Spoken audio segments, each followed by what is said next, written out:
9 WLPO. Hey, can we get you to scoot over that way? So. Tom McGonigal. I recently asked our students to tell me in one I got word plenty of room, what Mike, does if St. you Bede need mean to. to them. Okay, the well. answers were not that surprising. You got enough? Is that okay, or you want some more? Happiness. But the one sentiment that rang out time and again. St. Bede means family. Family. Family. When we say that we become a family, it's true and it's evident every day in our hallways. Are you wanting to see how St. Bede can positively impact your life and become a part of our family? Contact us today. St. Bede Academy, it's where you belong.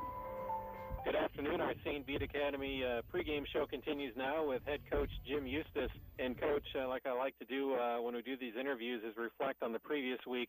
And, of course, it was a huge Friday night victory over Sterling Newman. And I saw you yourself, coach, get pretty emotional, big fist pump, and I think a roar as the clock ran out. Take us back, if you would, coach, just what it means, for a program, because there are program-defining wins. And when you beat name programs like a Sterling Newman, Geneseo, Morris, teams like that, it means a lot, doesn't it?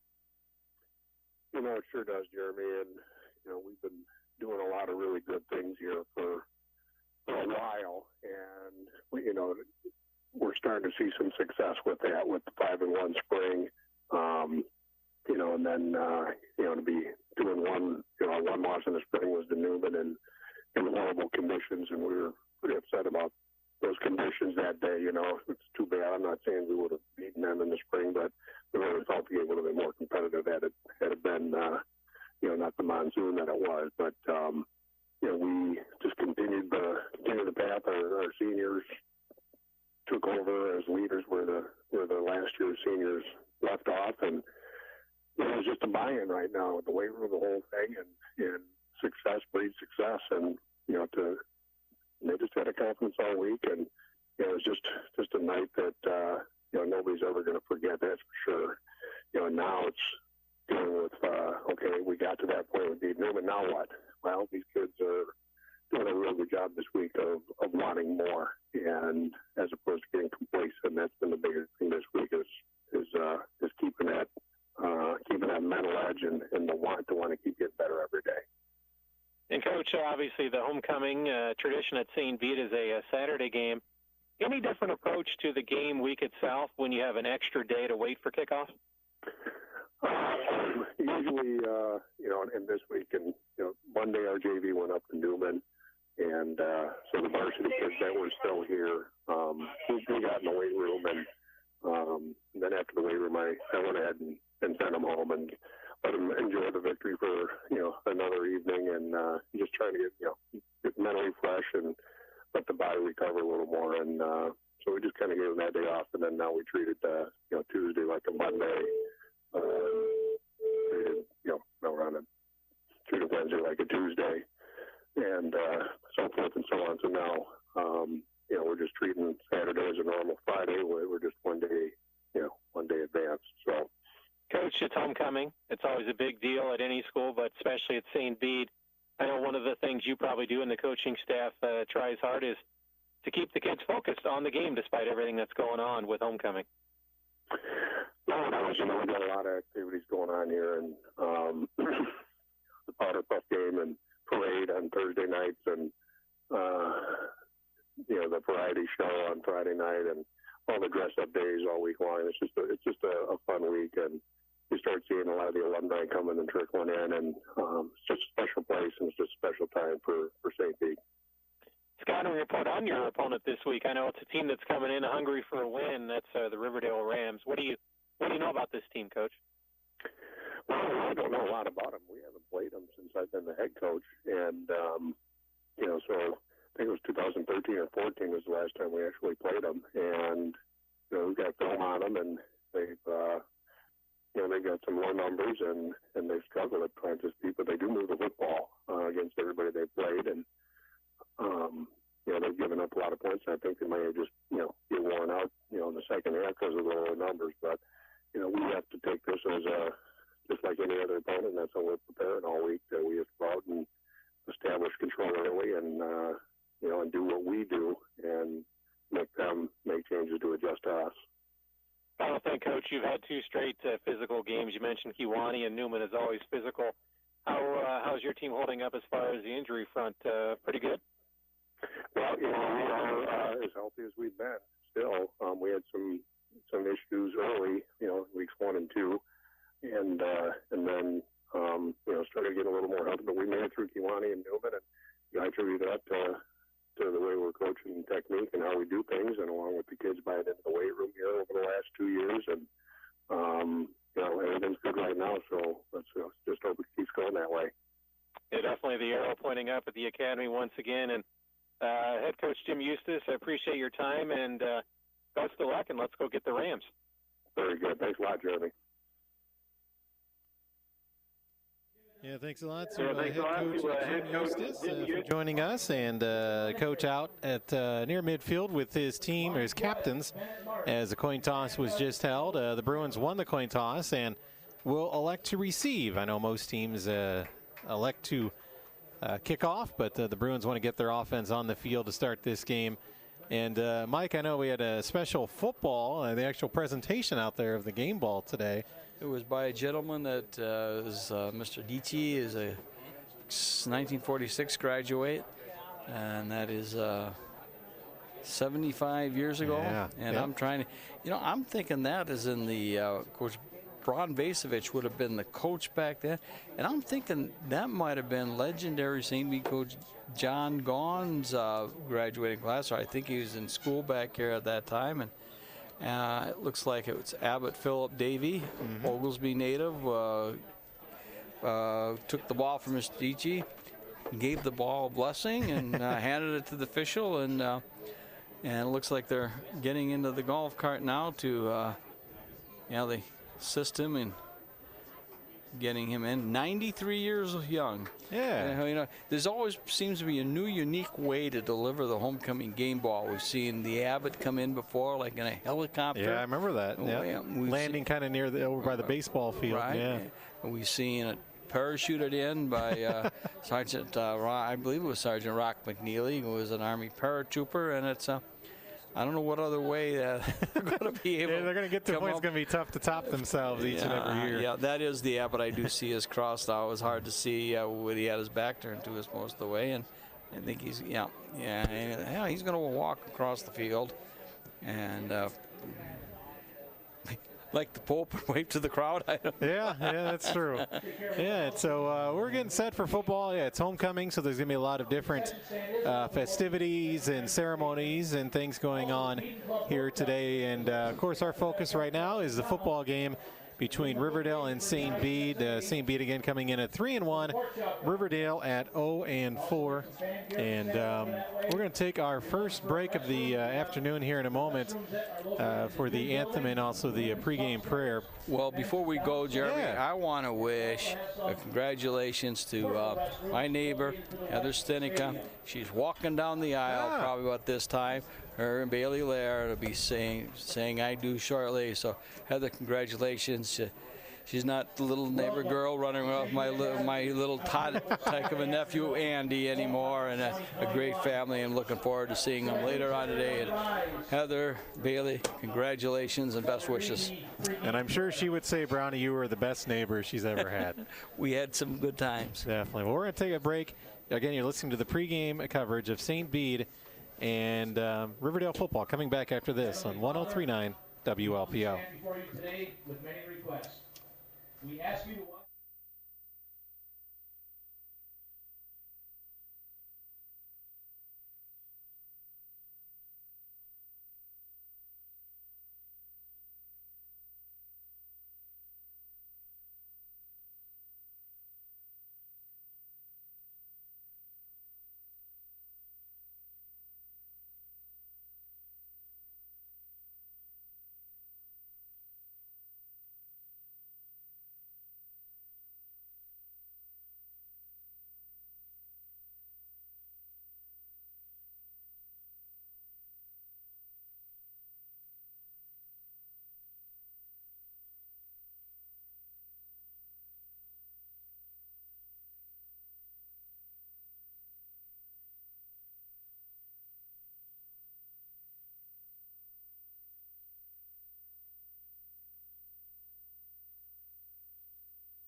Join the St. Bede cheerleaders. Jeremy Aiken and Mike Brown back here at St. Bede Academy as we are getting set for homecoming football between the St. Bede Bruins and the Riverdale Rams. Again, kickoff set for, I guess it's going to be a little after 1 o'clock.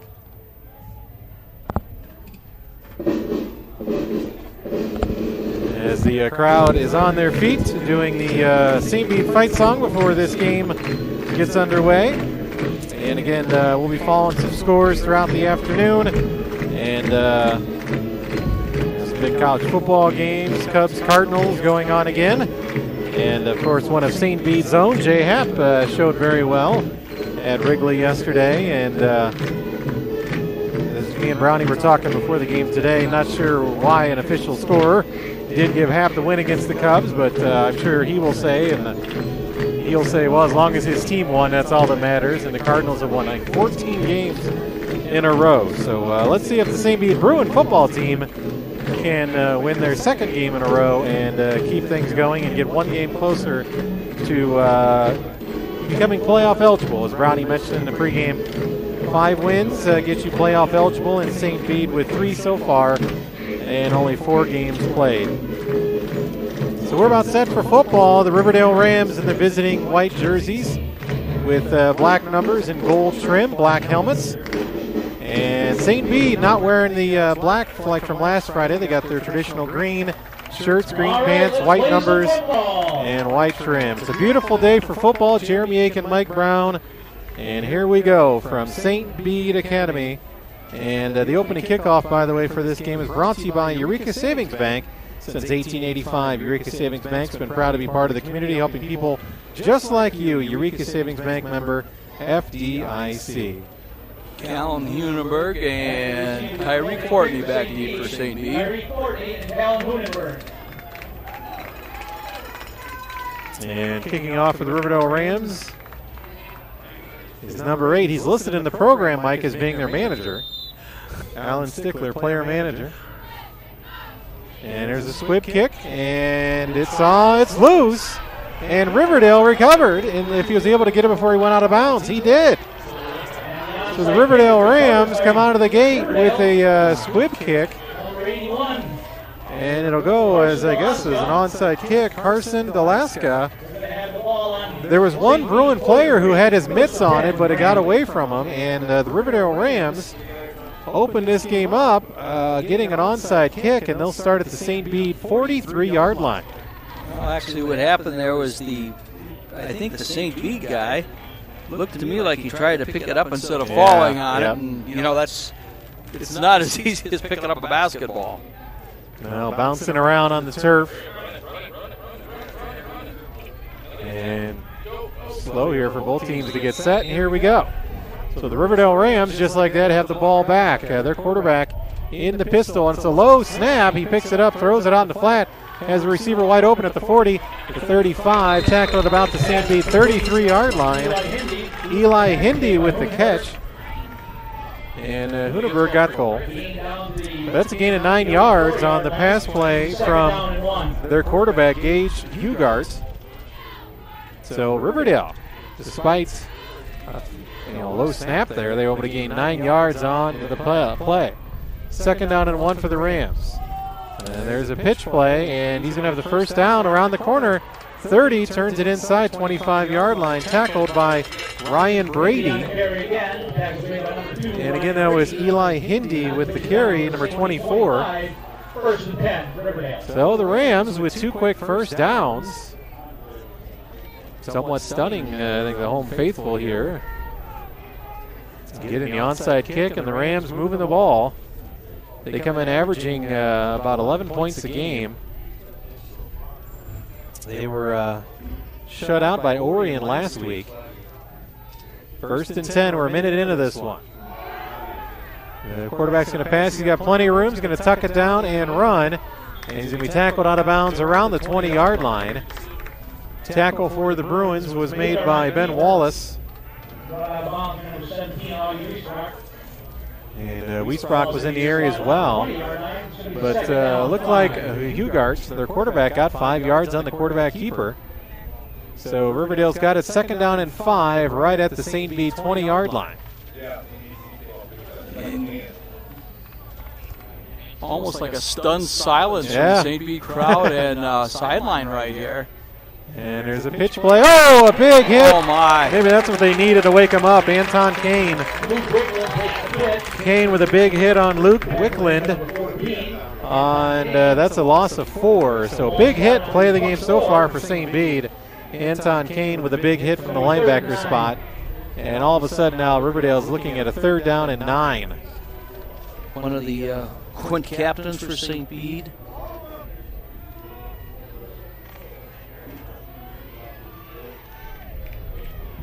Third and 9 for the Rams. Back in the pistol is their quarterback, Gage Hugart. He's a senior. And there's another low snap. Hugart picks it up, rolling right, throwing, makes a completion, but hit immediately by Anton Kane again.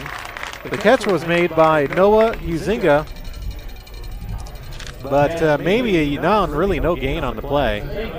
So Kane running all over the place so far from his linebacker spot. And Riverdale now looking at a 4th and 9. So this was a promising drive, but now Riverdale looking at a 4th and 9 coming up. The St. Bede 24-yard line, and they will go for it. Last night, Mike, in the LP Sycamore game, Sycamore had a 43-yard field goal. Oh, wow. And it probably would have been good for 50. There's another short snap. Hugart scrambling out of the pocket, and he's going to run out of bounds and not going to be able to throw the ball away. Give Ben Wallace the tackle as he ran the quarterback, Hugart, out of bounds. So that'll be a turnover on downs. And the St. Bede defense steps up after the it wasn't even an onside kick, just a squib kick. I'm not so sure if it was a squib kick. I think that might have been a plan, because I'm sure they've all scouted St. Bede, and they know what Mr. Fortney can do if he gets his hands on the ball. 26-yard line is the start of this drive for the Bruins. Quarterback John Brady. And he's in a straight drop back pass. Looking over for Fortney. Tyreek at the 50. 45-40 down the sideline. Goodbye. He's going to go all the way. 74. First play of offense, Tyreek Fortney over the middle of the field. Once he made the catch, that was the hardest part because it wasn't in stride, but he broke one tackle and took it to the house. 74-yard pass from Brady at 9:31 of the first. And the Bruins lead 6-0 with a PAT coming up. So, quick strike to Fortney.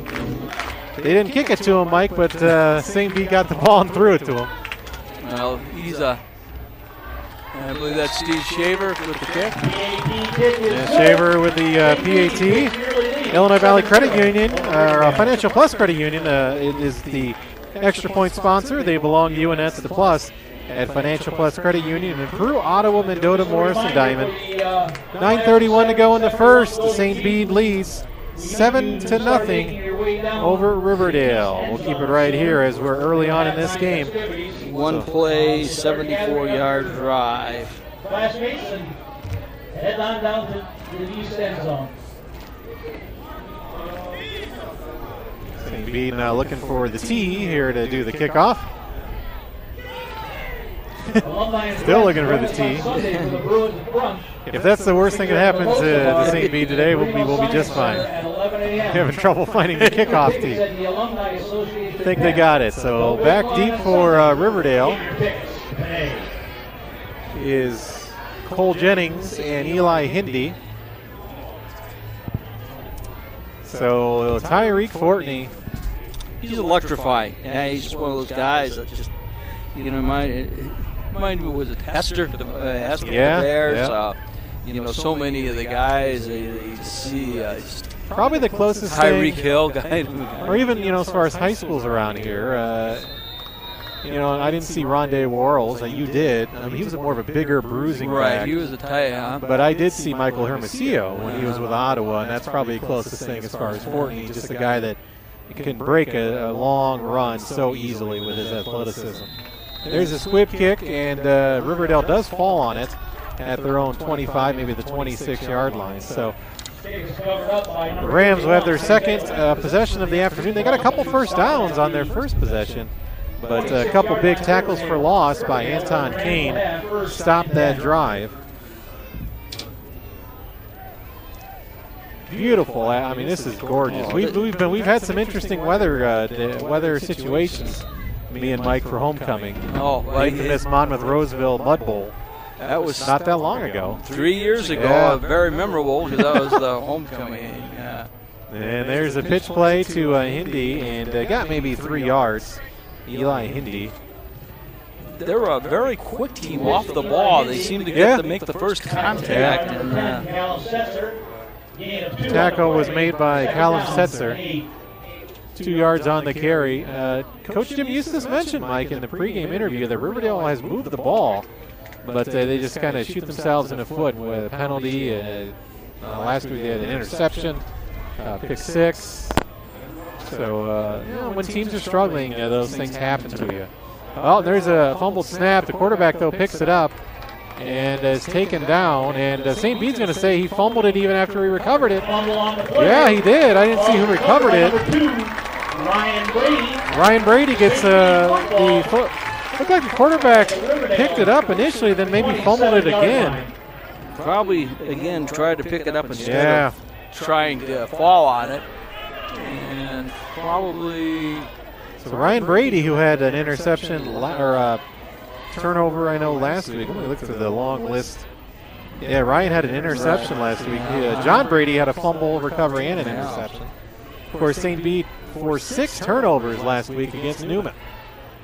So the Bruins right back on offense. Ryan is twin brother to the quarterback, John. Handoff up the middle, big gain on the first down play. That was Jake Jackson, who burst onto the scene in the second half last week. Picked up 2 key first downs in that drive to kick the field goal that put the...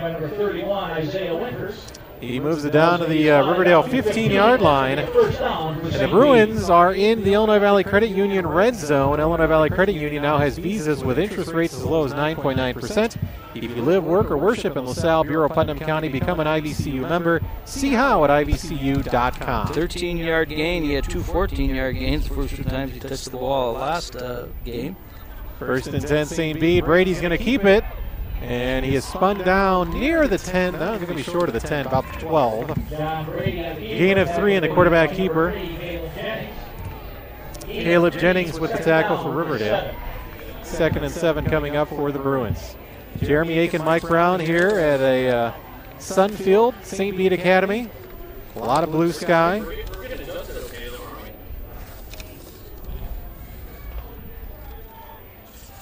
Second down and 7.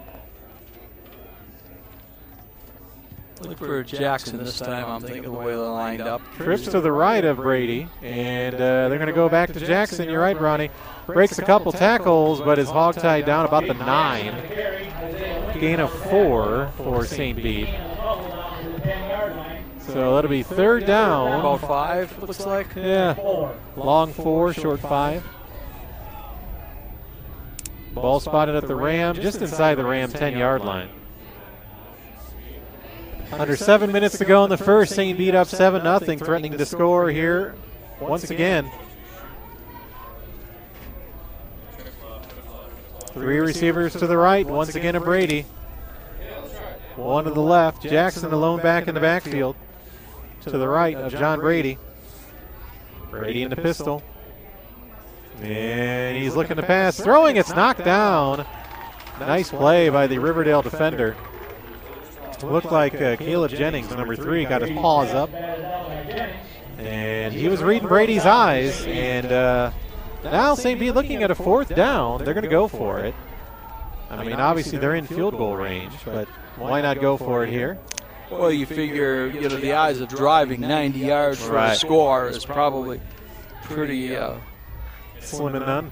Well, I wouldn't say slim and none, but it's, anytime you go take over inside your 20, your percentages decrease of being able to move the ball to. And Brady with a long count. Fortney's going to go in motion. They're going to give it to Tyreek on the jet sweep, and he is tripped up.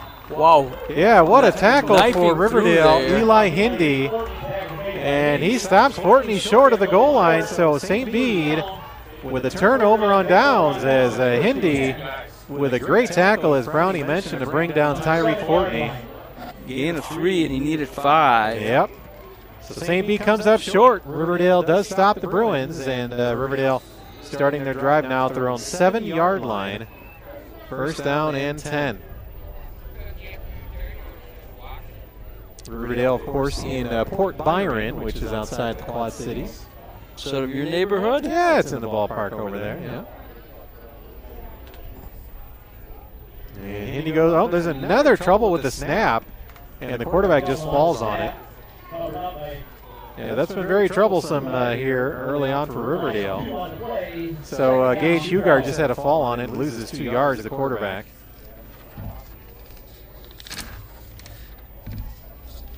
Second down and 12. One of these times, St. Bede's going to probably fall on that.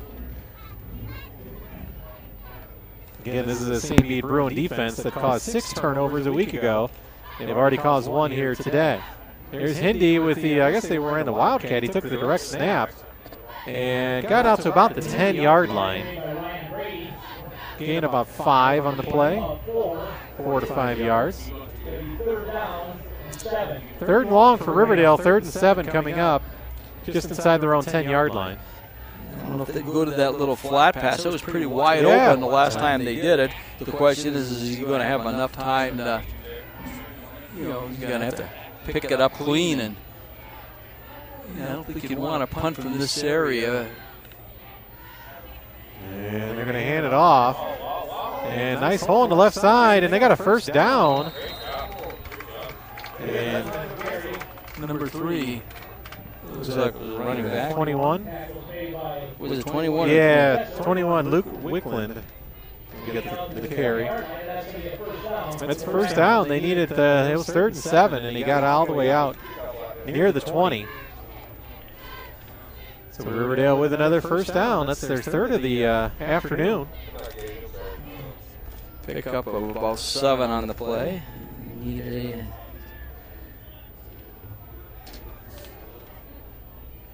Back in the pistol is their quarterback, Hugart. And he's going to pitch it to Indy, who's trying to turn the corner. He does. He got a first down and more, pushed out of bounds by Callum Setzer for St. Bede. He's all the way out to about the 36-yard line, so it's a gain of 16 on the carry for their Eli Hindi, who seems to be their best, most successful running back so far. Riverdale, another first down. They've, they were in the shadow of their own end zone to start this drive. Well, now this opens up your playbook. You got some field position. It gives you a little bit more. They got some good quickness. And you do a little misdirection or inside handoff. That was Wickland again, number 21, and he runs into 3 or 4 St. Bede Bruin defenders at the very bottom of that pile. Was Burke. Short one. Yeah, Ben Burke, defensive lineman right up the gut. Nose guard, I guess you could say, for St. Bede. 1 yard on the carry for Luke Wickland. 4 minutes to go in the first quarter. It's 7-0 St. Bede. And one big pass play for their score. They're going to pass. Throwing incomplete. He overthrew Caleb Jennings, his intended receiver. Callan Huneberg had the coverage. Good coverage on the play for St. Bede. It was well covered. Thinking if that ball was on target, that was likely to be a pick. So 3rd down and 9. Riverdale's already converted 1 3rd and long in this drive. They're 1 out of 2 on their 3rd down conversions here.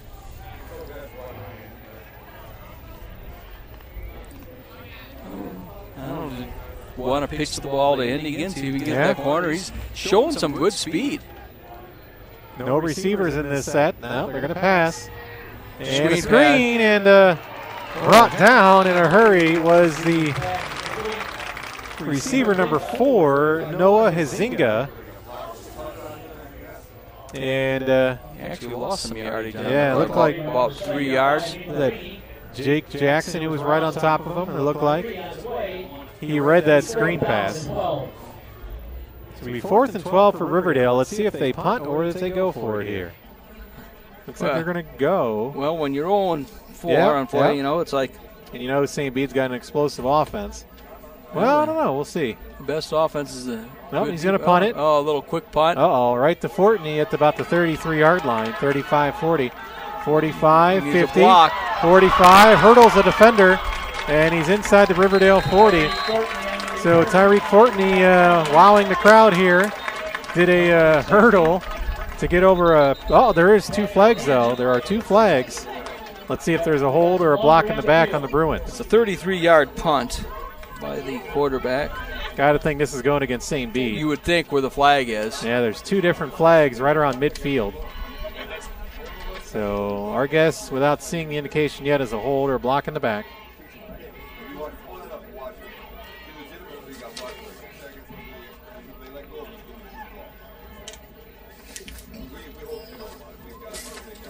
Well, the way he was twisting and turning, it's easy to get a block in the back. Right. Well, the officials are still huddling out there. So they had 2 different flags thrown. Personal foul on Riverdale. Wow. 2 personal fouls, so I guess it'd be offsetting penalties. Offsetting, maybe. Okay. Okay. Now, maybe a little late activity. Yeah, a little overzealous. So no harm there as give Fortney that big return for the Bruins. Well, they're setting. I think right got at the Riverdale 40. No, it's back at the 47. Oh no! Well, yeah, wait right a minute. At the 40. Yep. No, now they're moving it up a little bit. Yeah, right at the Ram 40-yard line. Looks like I'm going to call it the 42 for argument's sake. St. Bede ball, 1st and 10 from the Riverdale 40. No, okay, they say the 40 in PA. We'll go with the. Well, no arguing with Roop. 1st and 10 coming up for the Bruins. 7-0 they lead over the Rams. 3rd possession of the game for St. Bede. They were stopped on a 4th down the last try. Brady with a run, 30, 25, 20, 15, and Brady going to be tackled just outside the Riverdale 10-yard line. John Brady, nothing fancy, just went right up the middle, let his lineman open up a hole for him. And just like that, St. Bede right back in the Illinois Valley Credit Union red zone. That was almost a delayed quarterback draw. He waited for his blockers, and he's got a quick first step. It's not speed, it's more quickness than speed. 29 yards on the run for Brady. 1st and 10 St. Bede at the 11 of Riverdale. 2.5 minutes to go in the first. And there's a handoff up the middle. Shoestring tackle made on Ethan Stramick. Jennings brought him down at about the 5-yard line. It'd be 2nd down and around 4. St. Bede can get a 1st down at the 1-yard line. 2nd down and 4 at the 5 of Riverdale. Back in the backfield next to Brady is Ethan Stramick once again. I think I'm going to get a heavy dose of ceramic here. And he gets a handoff, goes off left tackle. Not much. Nope, he's looking for a push. Doesn't get much, maybe a yard or 2. Well, he got more than that. He got about 3. He's only about a yard shy. Ball carrier, first to number 20, Colton Cruz. 3rd down and 1. Spotted at the 3-yard line. It's going to be 3rd down and 1. So 3rd and 1, they're really around the 2-yard line here. Bruins in 4-down territory. Ben Wallace splits out as a receiver to the left. Brady now goes under center, full house backfield. Oh, and they read it, and they bring down Ceramic. Yeah, Ethan Ceramic in the backfield. He lost some yardage. Oh, he's bad. And I think Coach Eustace, who's not happy, no, he's going to bring in his field goal unit. I think he's a little upset with the line charge. Riverdale had 3 or 4 guys in the backfield. They were there back in there waiting for him. This is right in the middle of the field, about a 24-yard field goal attempt for Steve Shaver. And this is well within his range. Snap is down, the kick is up, and it looks plenty good. from 24 yards out.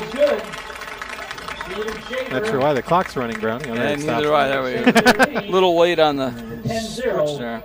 So St. Bede has to settle for a field goal. They've had 2 other drives. The last 2 drives, they've gotten inside the red zone. They've come away with only 3 points. And if you're Riverdale, you got to be pretty happy about that. I mean, you could very well be 21-0 instead of 10-0. 29 seconds to go here in the first quarter. We'll keep it right here.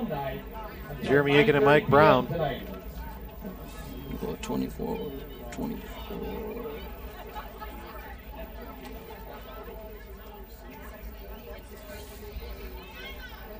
10-0 Bruins over the Rams.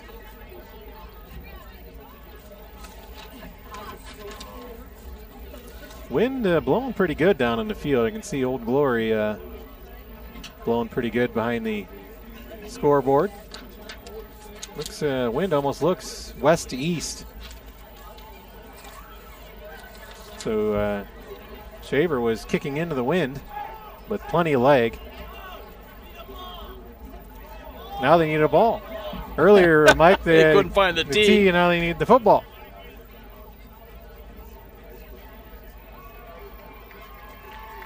And a round of applause for the, I guess, the ball boy. Ran it out there. Now he's getting some advice from one of the coaches. a learning moment, Mike. You got one job and only one job to do. Why can't you do it?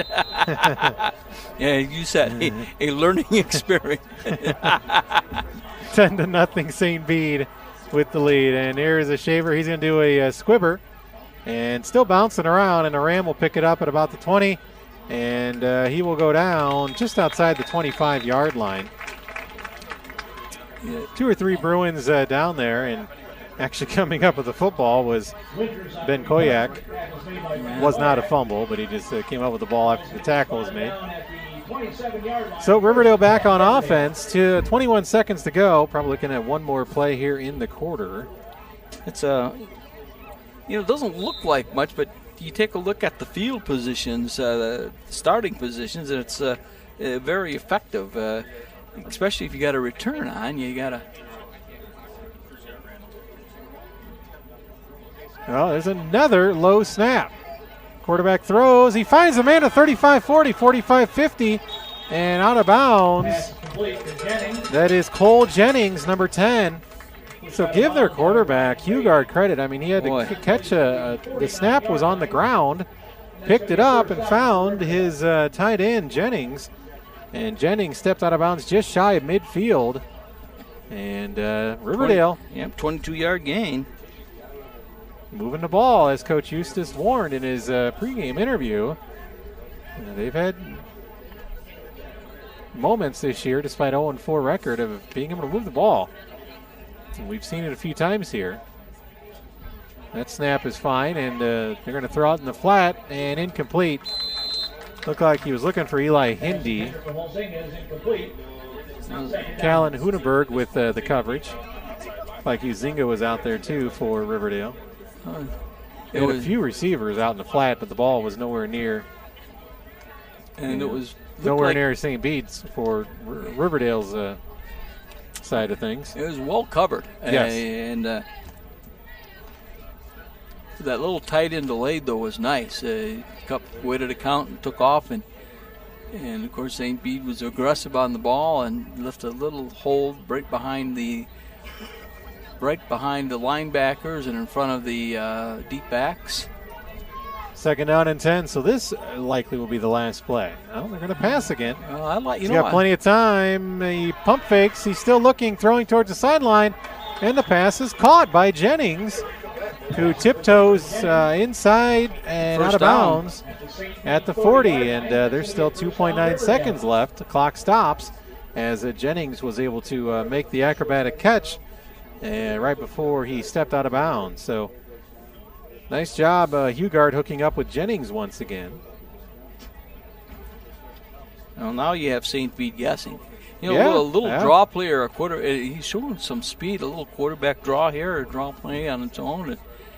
And Hugard and Jennings are seniors, so I'm sure they've been throwing the ball to one another for quite a while, even outside of actual games. They're showing. There's a counter run play and not much there. Looked like Ethan Ceramic made the tackle and no gain on the play. I believe it was Wickland, number 21, Luke Wickland.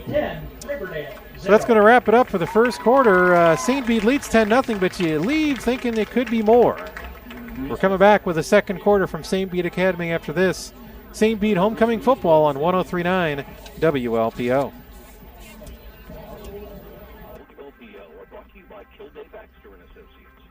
Purchase necessary, but you must be a legal U.S. resident and unless otherwise specified, at least 18 years old to win. Winners agree to use of their likeness for promotion and may be liable for taxes. Starbucks Media is not responsible for prizes that become unavailable, nor do we warrant any prize. Specific contest rules available at ClassicHits1039WLPO.com. Have fun playing and winning. And for accounting and tax services, count on Kilday Baxter & Associates in Oglesby. Inman Electric Motors specializes in complete sales, service, and repair of electric motors and is proud to support St. Bede High School football and wish the players a safe season. Inman Electric is a locally owned, family-run business in the South celebrating their 54th year in operation. From small motors for agriculture to extremely large motors for power generation and manufacturers, Inman Electric Motors can help with any of your electric motor needs. Good luck from Inman Electric. Visit them on the web at inmanelectric.com or give them a call at 815-223-2288. This is where you go when you need to know. 1039.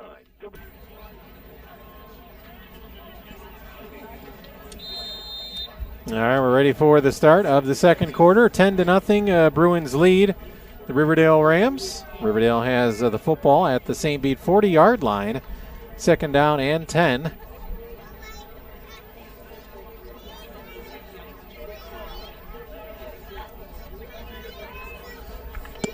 And we'll talk about at halftime the Hall of Fame classes 2020 and 2021. Second and 10 for Riverdale. Oh, there's another low snap. Went to the wickets of the quarterback. He's in trouble. Going to be sacked for a big loss by Anton Kane all the way back at the Riverdale 45-yard line. So a huge loss as their quarterback Huggart had the ball go between his legs. And Kane ran him down for the QB sack. And, wow, that's a big, big loss all the way back to the Riverdale 46-yard line. And that's going to be third down and 24 now. 14-yard loss. They've had issues with the snap. And they continue to go with that pistol. You almost wonder if you'd be better off going under center. If there's been so much issues with the snap. That snap is fine. They do a double handoff. Oh, they're going to say the player was down. That was close. That'd be one of those you'd probably review. Eli Hind. Lost about a couple more on it play. It looks feet went out from under him. Couldn't really tell from our vantage point if he was able to keep both knees up, but the officials blew their whistle. And that's going to be another loss. A couple more yards on the loss. Going to be fourth down. You know, I'm thinking the reason they're going to the pistol is I think they may have some concerns with their offensive line. That'd be my guess. Yeah. Yeah. Fourth down, and Tyreek Fortney back at his own 20, and they're going to punt it again. That one's into the wind. I think he hit one of his own linemen with it. I actually think he hit his own lineman. Well, that's going to go, 2 yards from where the line of scrimmage was. Well, part of that, too, was they wanted no part of Fortney to return that kick, and then he overcompensated, trying to kick it out of bounds, and there was some wind. Look at that wind is howling from west to east. But it almost like it just to me like it hit something the way it spun off. Yeah. And I think he hit his own lineman. Well, either way, it only goes for a couple of yards. Went out of bounds in the Riverdale sideline. Ball spotted at the Rams' 46-yard line. St. Bede up 10-0 at the 10:25 mark here in the second. Well, this is the third straight drive St. Bede has taken over in Riverdale territory. You'd think that they're going to have to, and they really haven't taken advantage of this field position. Brady down to the 43, gain of about 3 on the keeper. They're really sort of really not taking advantage, and they're playing a little flat on offense, really, if you take a look at yeah. They have the wind at their back here, too, so you'd think they would try to air it out. Yeah, wind is definitely a factor down on the field. Well, I would say that, Coach Jim Eustace cannot be pleased right now. I mean, it's a flat offensive performance, and the defense has given up some yardage, but they've stiffened when they've had to. Yep. 2nd down and 7 for the Bruins. Brady going deep, looking for Fortney. Oh, a nice play made by the Riverdale defender who stuck his hand up at the last second. Broken up by Danes. Carter Danes with a nice play. Or else Fortney probably would have been into the end zone with a touchdown. Well, St. Bede has not yet converted a 3rd or 4th down opportunity in this game. No time better than now. 3rd down and 8 coming up for the Bruins at the 44 of Riverdale. Clock stops at 9:35 to go here in the first half. If they don't make it, I'd consider punting here to make the, hopefully get better field position, you would think. Brady going to pass, rolling right, throwing, has a man caught, first down inside the Riverdale 30. That was Callum Setzer. Setzer down at the 30. That's a gain of 14. Brady to Setzer. First down, St. Bede. So there is your 3rd down conversion. First of the afternoon for St. Bede. Keeping the drive alive. Clock stops as Setzer ran out of bounds. 4 receivers set for the Bruins. Huneberg in the backfield. Fortney goes in motion. Oh, and Tyreek fumbles it. And Riverdale recovers. I thought Fortney fumbled it. And Zach Bradley recovered. It's going to be Riverdale ball. So St. Bede's offense turns it over.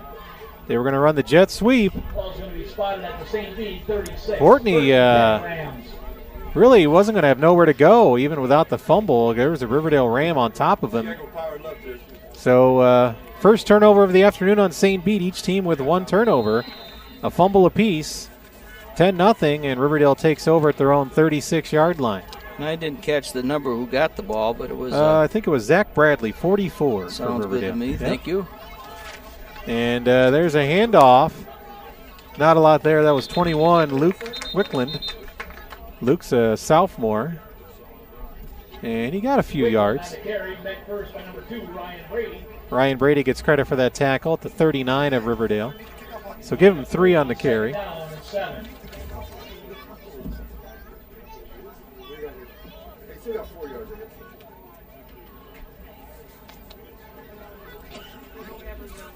Under 9 minutes to go in the first half. And something to keep in mind here is as clock ticks away, Riverdale will get the ball at the start of the second half. Yeah, St. Bede won the toss and chose to receive. And there's another solid run. He's got close to first down yardage, just short. That was 21, Luke Wickland. Now, there is a penalty, though. That's in the holding area. Yep. I see the far official indicating a hold on Riverdale. Now, in high school ball, is a 10-yard walk-off from the point of the foul. Let's see where the flag was dropped. Looked like it was dropped right at the line of scrimmage.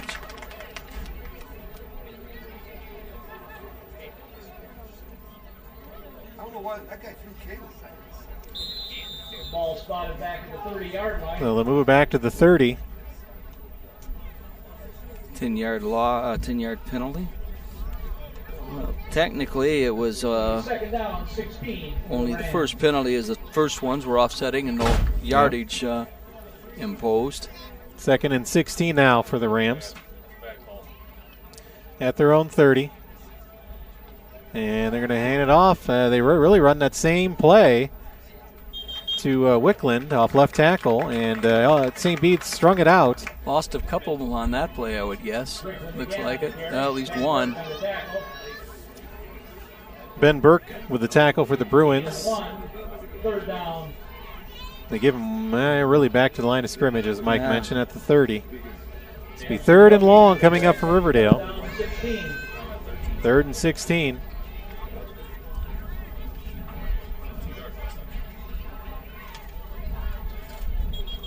And whistles blow. Let's see, may have an equipment issue.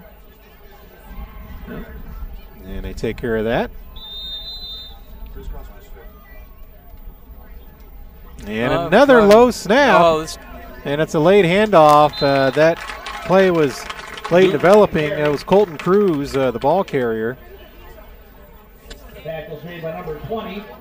Or actually, that was number 20, Nate Lowe, for St. Bede making a tackle on the Riverdale ball carrier. But again, that play was slow to develop because of a trouble with the exchange between the center and the quarterback. And looks like Riverdale's going to punt for the third time. Last time was only a couple yards. Nope, they're going to go for it here. And they have a lot of running room.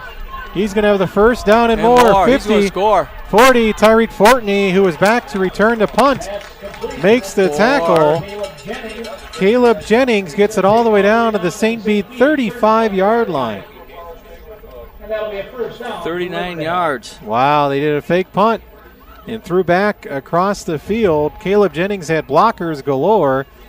And Tyreek Fortney did a great job. He was out there to return a punt, but ended up having to make a touchdown-saving tackle for St. Bede. First and 10, Riverdale at the Bruin 35-yard line. 6.5 minutes to go. And they have a handoff, and Hind is tripped up. Nice tackle made for the Bruins by Ryan Brady. So give Eli Hind 2 yards on the carry. 34-yard line of St. Bede.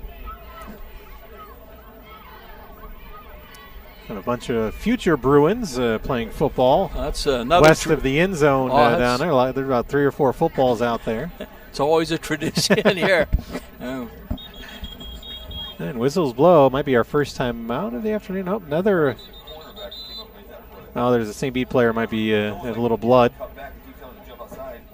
It's Jace Ledzinski, who will have to check out. One of the Quint captains. I keep on trying to say quad. Ben Wallace. Quint. There's 5 that are. Here we go. 2nd down and 8 for Riverdale. And they're going to, fake handoff. I don't know if they. I don't know if that was a call player for just a missed handoff. Take your pick. Quarterback goes down in a heap at about the 35. Anton Kane with another tackle for a loss. That's at least his 4th. He's got a sack. So he loses a couple. It'll be 3rd down and 10 for Riverdale at the St. Bede 35-yard line.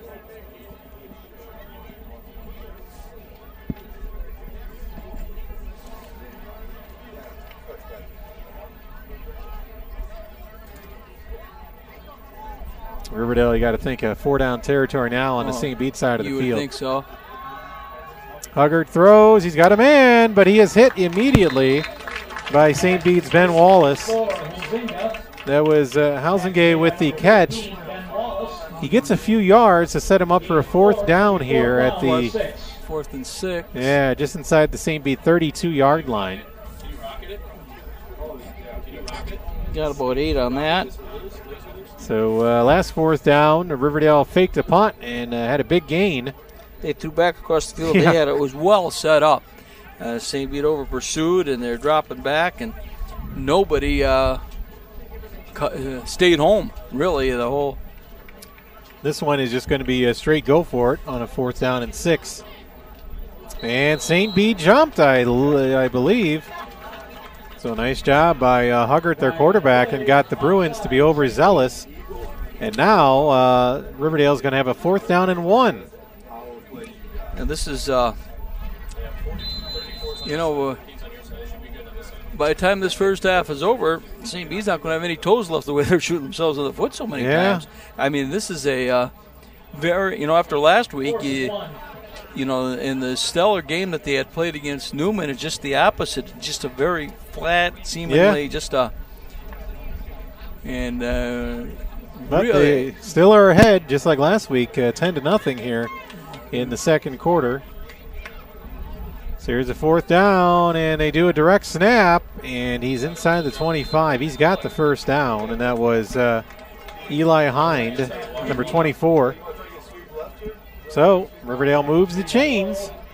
1st and 10 Rams at the St. Bede 24-yard line. And as Mike mentioned a bit ago, Riverdale will get the ball to start the second half.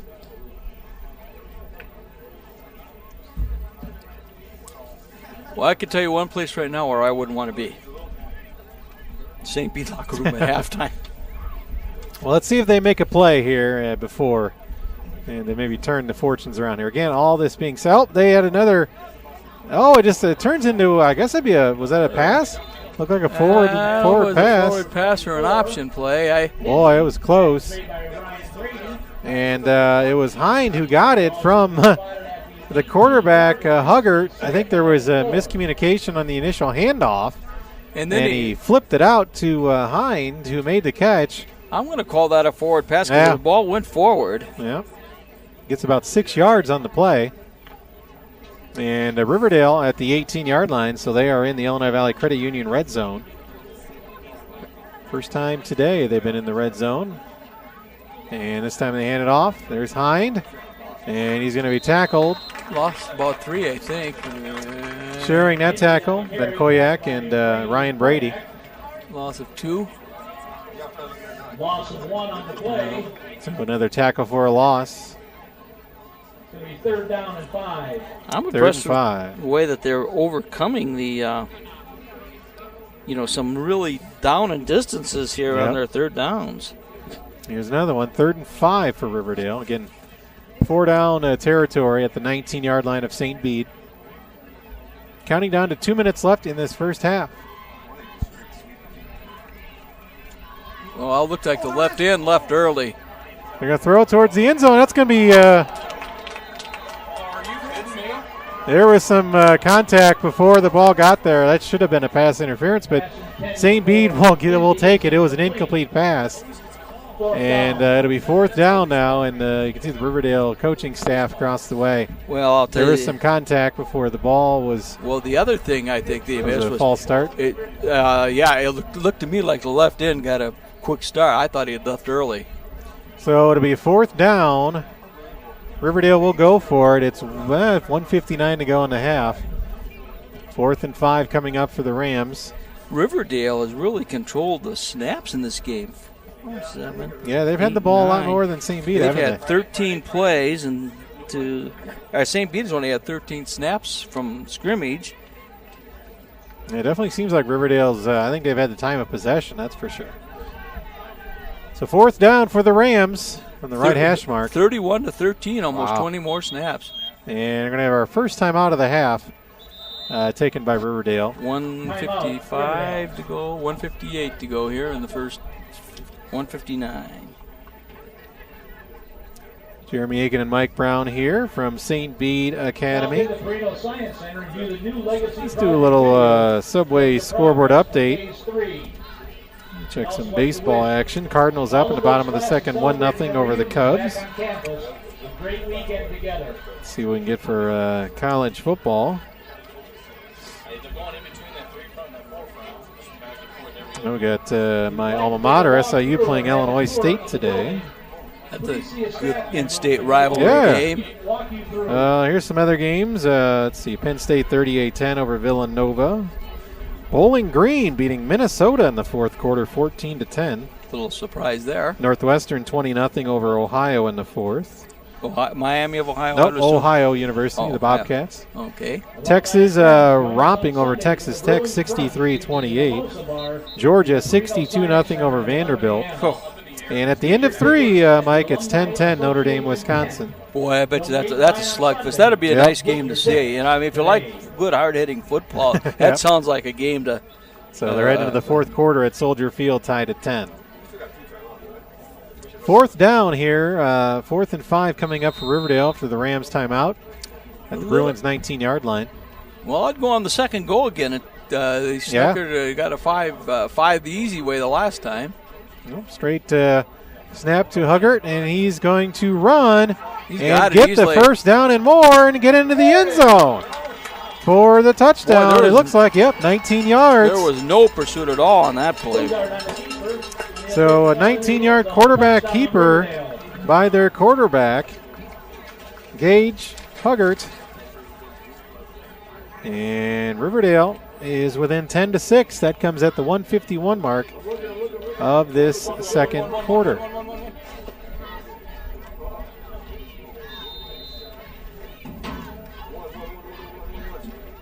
And Riverdale with an interesting, they try to do a little fancy flip out on the 2-point conversion.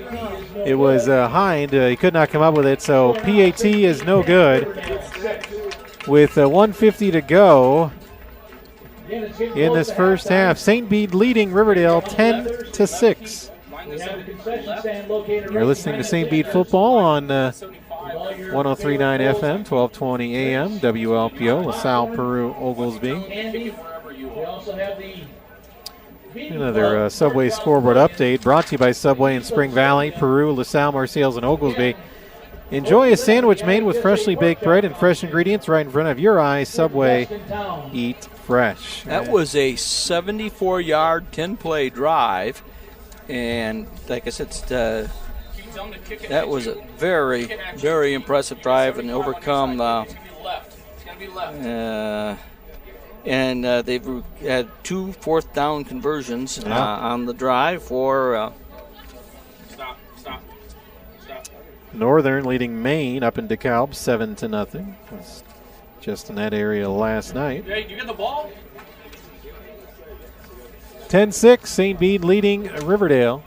You think they reminded to fall on the ball here if you're the St. Bede coaches and tell them to be alert? Yeah, this game started with a onside recovery. Well, right now the story of this game is the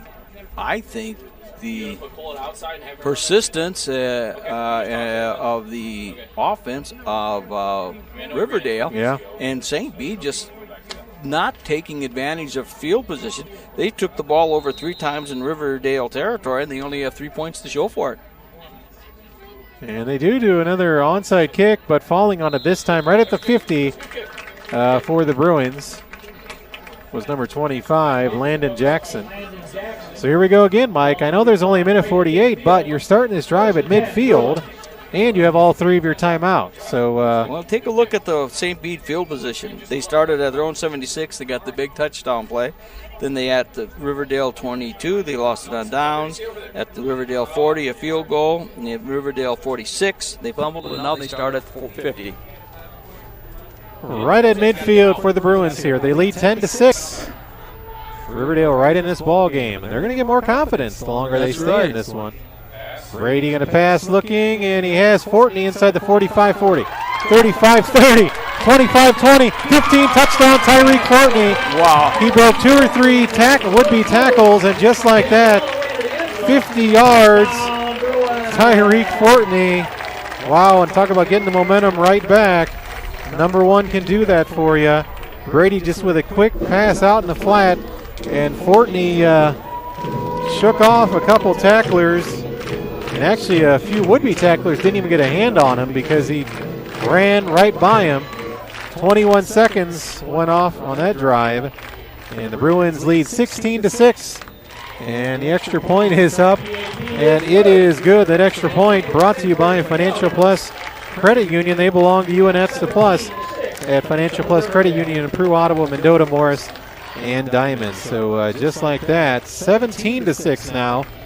St. Bede over Riverdale. So there they did take advantage, Mike, of the short field position. 1 play, 50-yard drive. Second one-play drive of the afternoon for St. Bede.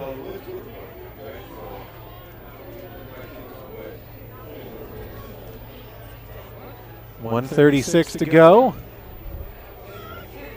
Coming up at half, we'll have a scoring summary, some stats from Mike. And we'll talk about Hall of Fame classes of 2020 and 2021 here at the Academy. That's now 11 touchdowns, I believe, on the year for Mr. Fortney, and 5 games? Or 4.5 games. Yeah, not bad. And he's pulled ahead now with receiving over rushing touchdown with the 2 receiving today. 6 and Riverdale turned him away on a potential rushing touchdown earlier in this game. The ball's on the ground. Riverdale's able to get it. A little squibber for St. Bede, and it's recovered by the Rams at their own 32-yard line. And A little slow to get up was the Riverdale player who fell in the ball.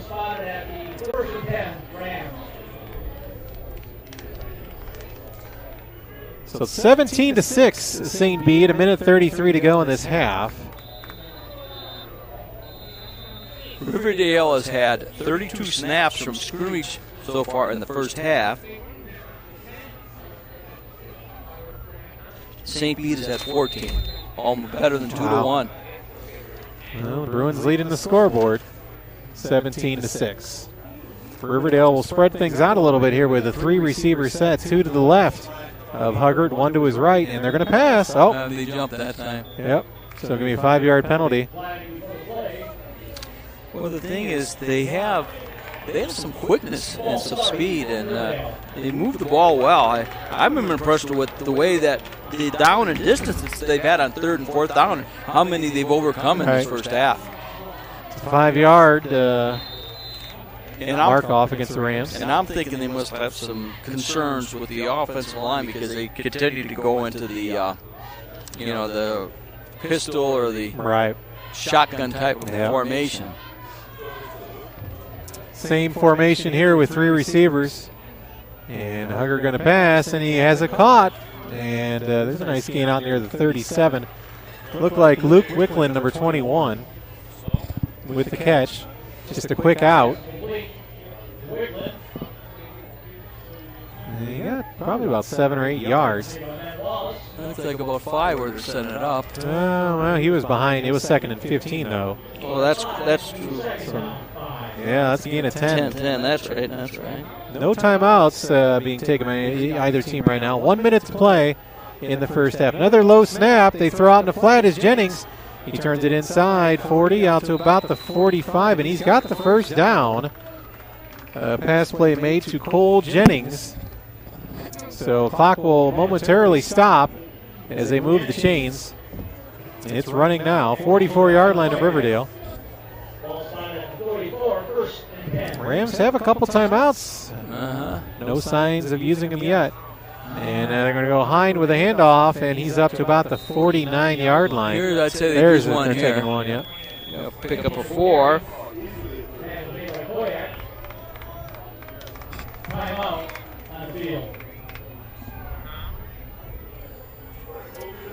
We'll take a short timeout as well. We have 30.8 seconds to go here until halftime. 17-6, St. Bede leading Riverdale. Back right after this on 103.9 WLPO.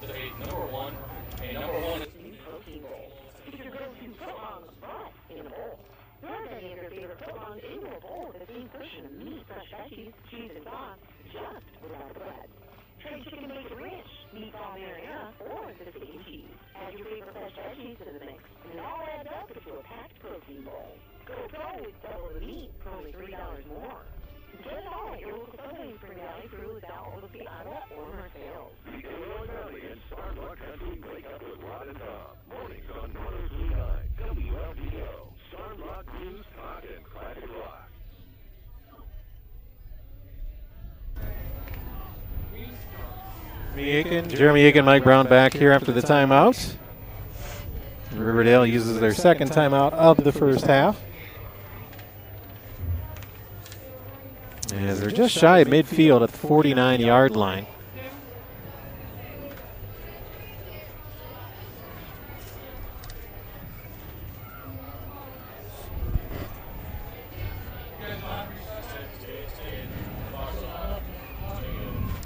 Long time out here. Yeah. I don't think it's a 30-second. You know, I have to laugh. Last the week, clock got something. Oh, they got to figure that out. I have it marked down as 30.8. Okay. It was 30.8 when I got the when I marked it down. Giving him a few extra seconds then. 34 showing right now.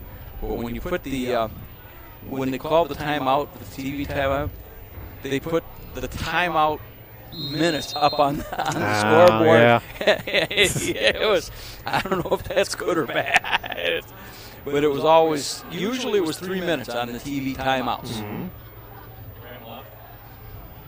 Well, now we're back in action. Well, we'll see if this makes a difference. You got a few extra seconds?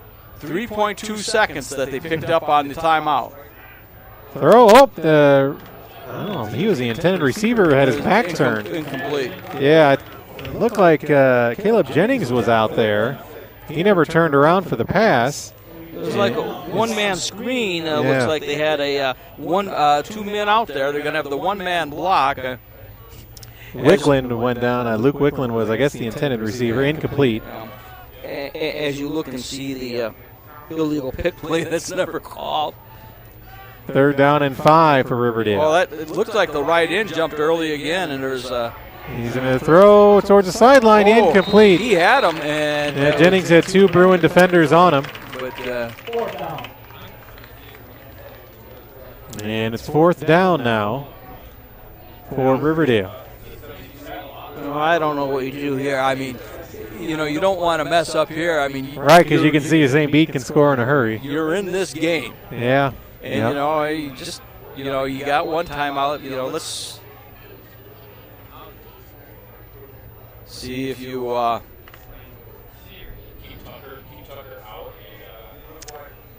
so let's see. Fortney is out there, but he's not going back deep like he did the last time. Riverdale going to go for it. They throw, and he's caught. 1st down Rams at the 40, and they're going to be pushed out of bounds. Anton Kane with a tackle, and making the play was Caleb Jennings. So a gutsy call by Riverdale, but they pay off as they get a completion. He's out of bounds, too, with just shy of 17 seconds to go. 14 yards. They mark it at about the 38 of St. Bede. And Hoggard back to pass, running out of time, throwing towards the sideline, and it was caught. What a catch there by Cole Jennings. Out of bounds, and they'll mark it at the 26 of St. Bede, so a gain of about 12 on that pass play.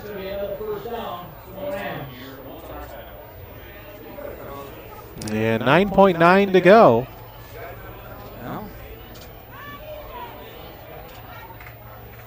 And another pass coming up. Plenty of time to throw. Oh, he has all day. Still looking, throwing, and that one's incomplete.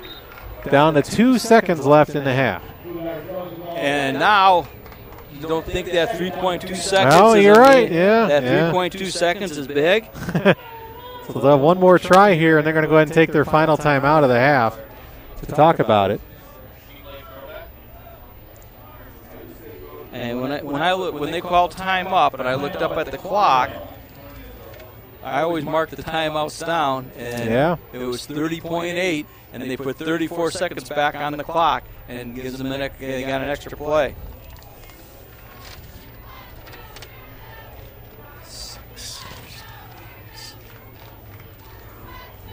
Two seconds to go here in the first half. 17-6. St. Bede with the lead over Riverdale.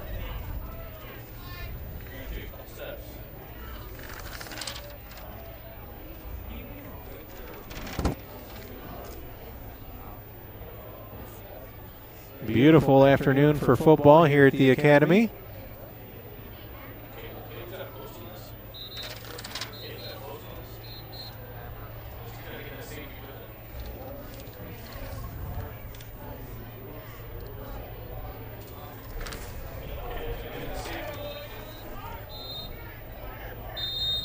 And the officials say, come on, guys.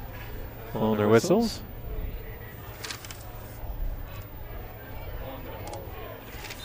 So last play of the half. Riverdale going to obviously try to get it towards the end zone here. And they're going to hand it off. A little trickery. And the ball's on the turf. And a lineman ends up with it. He tries to throw it, and it's still up for grabs. I think the Bruins finally came up with it. It'll be Ben Burke who gets the fumble recovery, as he had some big guys trying to pick the ball up and run with it on both sides.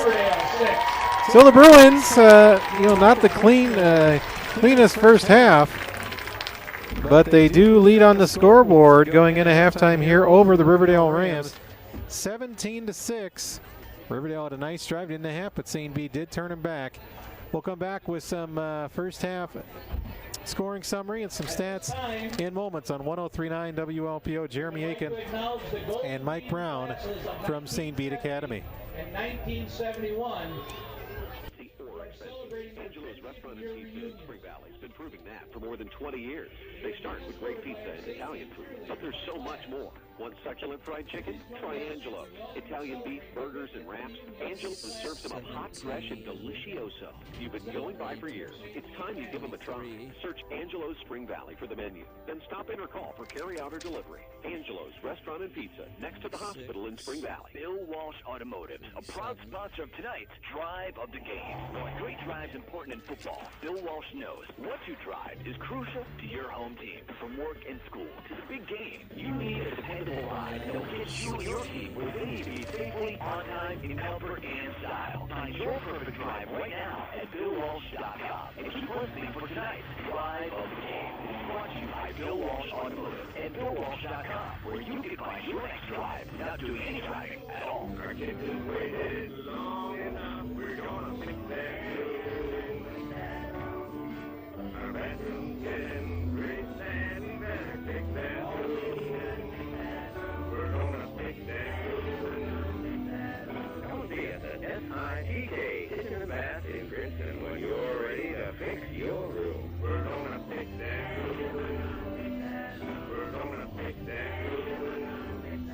Ever feel your financial company is more about them than you? Or focus on profits and customer service? That is not the case at the Illinois Valley Credit Union. At IBCU, the focus is on you. Illinois Valley Credit Union is in the business of helping you realize your dreams with low-interest loans that best match your financial needs. Get the lowest rate when you finance or refi your car, motorcycle, or RV with IBCU. If you live, work, or worship in Dalville or Putnam counties, you can become an IBCU member. See more at IBCU.com with emphasis on you, IBCU member, and PA. There's a lot going on right now, and broadcasters are on the ground covering all of it, bringing you the weather, the traffic, and breaking news, all while entertaining you 24 hours a day. Someone needs to tell you what's going on around the world and in our hometowns, and that someone is us. We are free radio. We are always there. We are broadcasters. Visit wearebroadcasters.com or text radio to 52886 to learn more. Furnished by NAB and this station. In 2004, Dave Danegay was looking for a way to honor the former high school in his hometown of Mineral, Illinois. He had stories from family members as well as facts and figures from various sources. And while going through yearbooks, he noticed a pattern. Not only had Mineral closed its doors, but some of the schools they played against in basketball, football, baseball, and track also closed their doors as well. That's when Danegay created the website Illinois High School Glory. Over 1,160 schools are featured on the website, which debuted in January 2005. You'll find facts about the towns where these schools are located. The history of education in these communities is that with school songs, lost record, and names that bring the love to these schools. From Kaskaskia to Chicago, Blue to the Haven Rock, and everywhere in between. Come check out IllinoisHSWorldDays.com. Remember, IllinoisHSWorldDays.com and press the kids 103.9 WLPO. So good the school does, even though the schools are gone.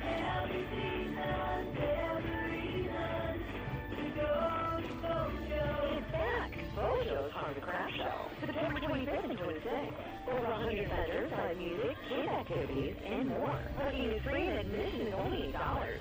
Get your pumpkins and more, September 25th and 26th at Bojo's Orchard, Hard Craft Show in Rainbow.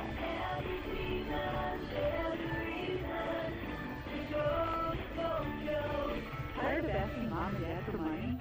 So are they. Well, McDonald's in Spring Valley, Princeton, and Mendota want help. McDonald's has immediate openings for full and part-time positions on all shifts. Apply in person at the Spring Valley McDonald's on Route 6 in front of Hall High School, at the Princeton McDonald's on North Main just off I-80, or the Mendota McDonald's. Make sure to ask about all the benefits. Oh, and be sure to try one of their new crispy chicken sandwiches.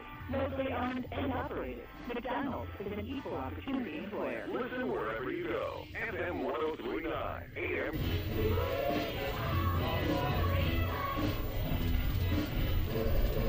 Jeremy Aiken and Mike Brown back here at St. Bede Academy at the half, and it is 17-6. St. Bede with the lead over the Riverdale Rams. And here's the scoring summary in that first half. St. Bede again leading 17-6. The Bruins get on the board first at 9:31. A 74-yard pass play, Brady to Fortney. The kick by Shaver was good. Then Shaver added a 24-yard field goal with 29 seconds to go in the second quarter. St. Bede led after 1, 10-0. Riverdale got on the board with 1:57 left in the first half. A 19-yard play. Their quarterback ran it in, Huggert, and the run was no good on the PAT, and St. Bede led at that point 10-6. Then just 21 seconds later, a 50-yard touchdown pass, Fortney from Brady, and once again Shaver added the PAT for a 17-6 lead. Two fumble recoveries for the Bruins defense, one by Ryan Brady and one at the very end by Ben Burke. And St. Bede did turn it over once, Tyreek Fortney fumbling a handoff, and Bradley for Riverdale made the recovery. So there's your turnover and scoring summary. Now I turn it over to my partner Mike Brown for some first half stats, and maybe not what some people would have thought it'd be here at the half. Yes, St. Bede's winning, but maybe not as dominating as some would think. Maybe after that first play from scrimmage for St. Bede, that 74-yard pass play, that they could do whatever they want. St. Bede not taking advantage of great field position. They took the ball over 3 times in Riverdale territory in the first half, came away with only 3 points. At first quarter, first half stats, Riverdale with 11 first downs compared to 6 for St. Bede. Riverdale's 3 out of 9 on third down conversions. St. Bede is 1 out of 3. Riverdale 2 out of 4 on fourth down conversions, and St. Bede is 0 for 1. Penalties really a non-factor. Riverdale 2 for 15. St. Bede 1 for 5. St. Bede is not punted in the game. Riverdale's punted twice for a 17.5-yard average. Turnovers, as we said, Riverdale with 2 fumbles. St. Bede has 1 fumble. But here's the big game score. Riverdale has 32 snaps from scrimmage. St. Bede only 14. Riverdale ran the ball 16 times in the first half, 23 times in the first half. They only netted 37 yards. They attempted 16 passes for 100, completing 9 for 101 yards, total offense of 138 yards. For St. Bede, they ran the ball just 9 times for 51 yards. John Brady has attempted 5 passes, completed 3 for 2 touchdowns and 189 yards passing. And 2 of those passes went to Tyreek Fortney for the 2 touchdowns for 124 yards, and the other pass to Kalen Setzer for 14 yards. Brady, the leading rusher for St. Bede, has 3 carries for 27 yards, and then Jackson 2 for 15. Individually for the ball club from River Valley, its rushing yardage is 24 yards for Hind and 10 carries and 23 yards. The quarterback, Haggard, has carried the ball 7 times for 3 yards, but he's had a lot of sack yardage in there. And Wickland has carried the ball 5 times for 11 yards. Receiving-wise, Eli Hind has caught 4 for 50 yards. Noah Unziga has caught 3 for 5. And Cole Jennings has caught 5 for 65. All right, those are the numbers, and Riverdale's had the ball on offense more than the Bruins, but the Bruins have had 2 one-play drives on 2 big plays, pass plays, one from 74 yards to Fortney from Brady, and then a 50-yard pass play as well from Brady. We'll step aside, take another break. When we come back, we'll talk about the home Hall of Fame and all the homecoming festivities that have already gone on and what is still to come here at St. Bede Academy. You're listening to St. Bede Bruin football on 103.9 WLPO. We're at the half, 17-6. St. Bede with the lead over Riverdale.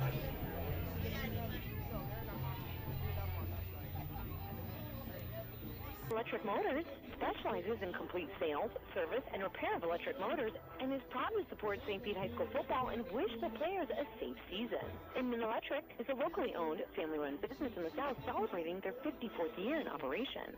From small motors for agriculture to extremely large motors for power generation and manufacturers, Inman Electric Motors can help with any of your electric motor needs. Good luck from Inman Electric.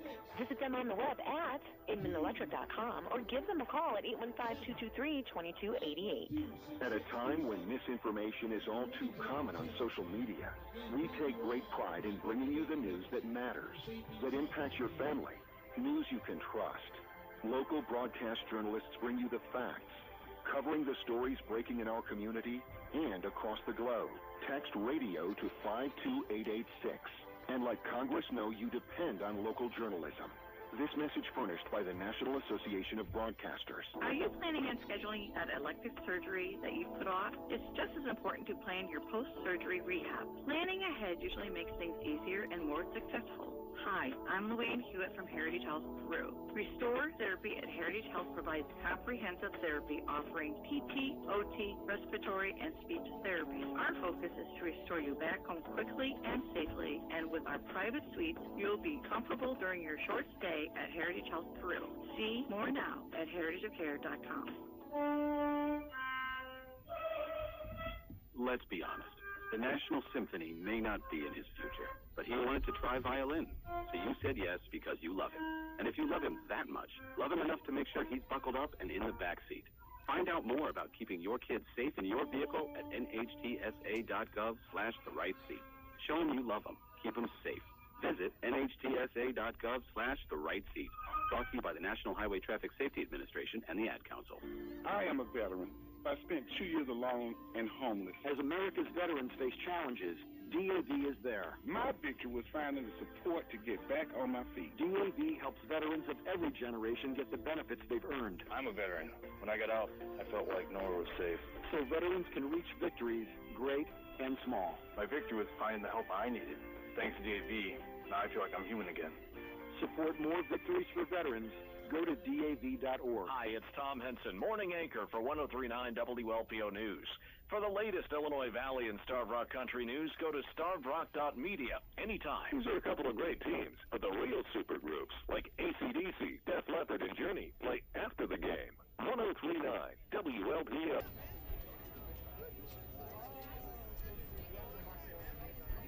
Jeremy Aiken and Mike Brown back here at St. Bede Academy, and it is homecoming week, and a big part of a homecoming is the Hall of Fame inductions, and Mike Brown here with me. And Brownie, first off, obviously we talked about this year, the 2020 class going in along with the 2021. The class of 2020 includes Dan Carruthers, John Brawley, Aaron McGonigal, Heidi, Bill, is it Liebe? Bill Liebe. Bill Liebe, yep, and the 2015 Bruins state baseball team. So congratulations to Dan, John, Aaron, Bill, and the 2015 Bruins state baseball team. I know me and you followed that team down to Peoria, and a lot of memories, whether it be in the sectional, super sectional. I think the regional was in Seneca that year, if I remember right. And then the Super was up in Lisle. Right, and that was the game that... they were, a heavy underdog in that game against, I think, a Herscher team that... And without the use of course, Jared Olson as their starting pitcher, Gabe Brayboy stepped up and had the game of his life. He sure did, and they were able to bring Jared in to pitch the last inning or two. I think he got the last 4 outs, I believe, in the game. And of course, down at State, they had 2 real close games, but fell short. And that's your team going in. Any other memories, Mike, of the others? John Brawley, Dan Carruthers? Well, Dan Carruthers, a 3-sport athlete, actually was a very stellar catcher, and he ended up being a 2-year quarterback starter, as varsity quarterback starter. Came out played varsity as a sophomore, and then came starter about halfway through his junior year and played with a decent team, teams that played the likes of Rock Island, Alleman, a lot of big schools, and LP in the game, Streeter. So it was and then he was a good basketball player, but he stood out as a catcher, and he had a rifle for an arm. I can remember, and believe Coach John Bellino, and a hitter, just solid Ryan knife hitter from the right side of the plate, and right center field was his favorite place to hit. I mean, a lot like Tim Anderson for the White Sox. I mean, he's of course, the 2015 baseball team. They're talking today that they made the famous pickoff play, the hidden ball, the hidden ball trick, and that made ESPN's top 10. And they're talking about it went viral, and they've had 8 million hits on that in 6 years. I mean, that was incredible. The McGonigal.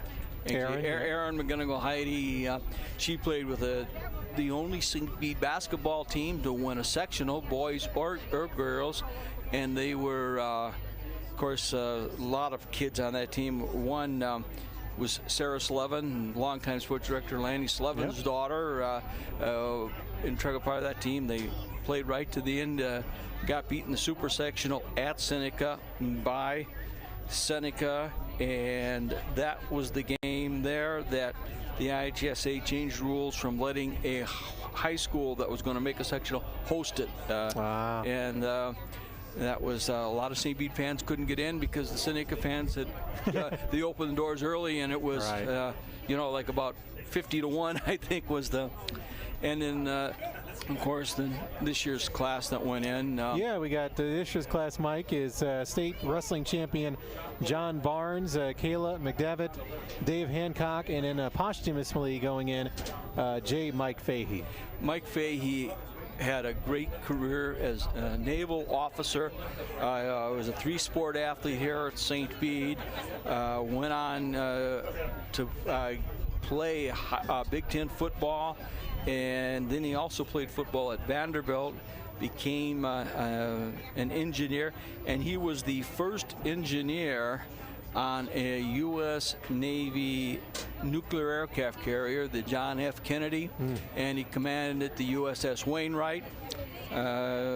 Came out of the suburbs in Chicago area as a Gary, Indiana. It was a 1961 St. Bede graduate. Dave Hancock, just an all-around volunteer.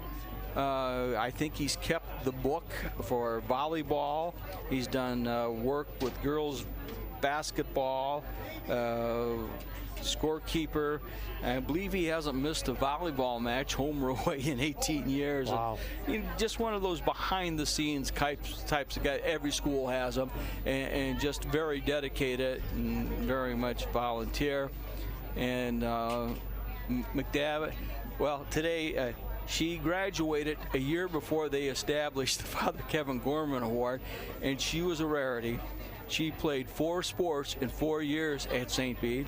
And as the sort of like the director of the Hall of Fame program, Tom McGonigal made her an honorary member of the Father Kevin Gorman Athletic Awards. Great one. She went on to play run college track and cross country, basketball, softball, and volleyball. And I believe, and of course, what can you say about John Barnes? Right. An undefeated, dominating career, state champion. Wrestling. I mean, that's there's not much more accolades you can put onto that. That sort of says it all. And congratulations to all. It's a very, very great honor, and it's a special honor to them.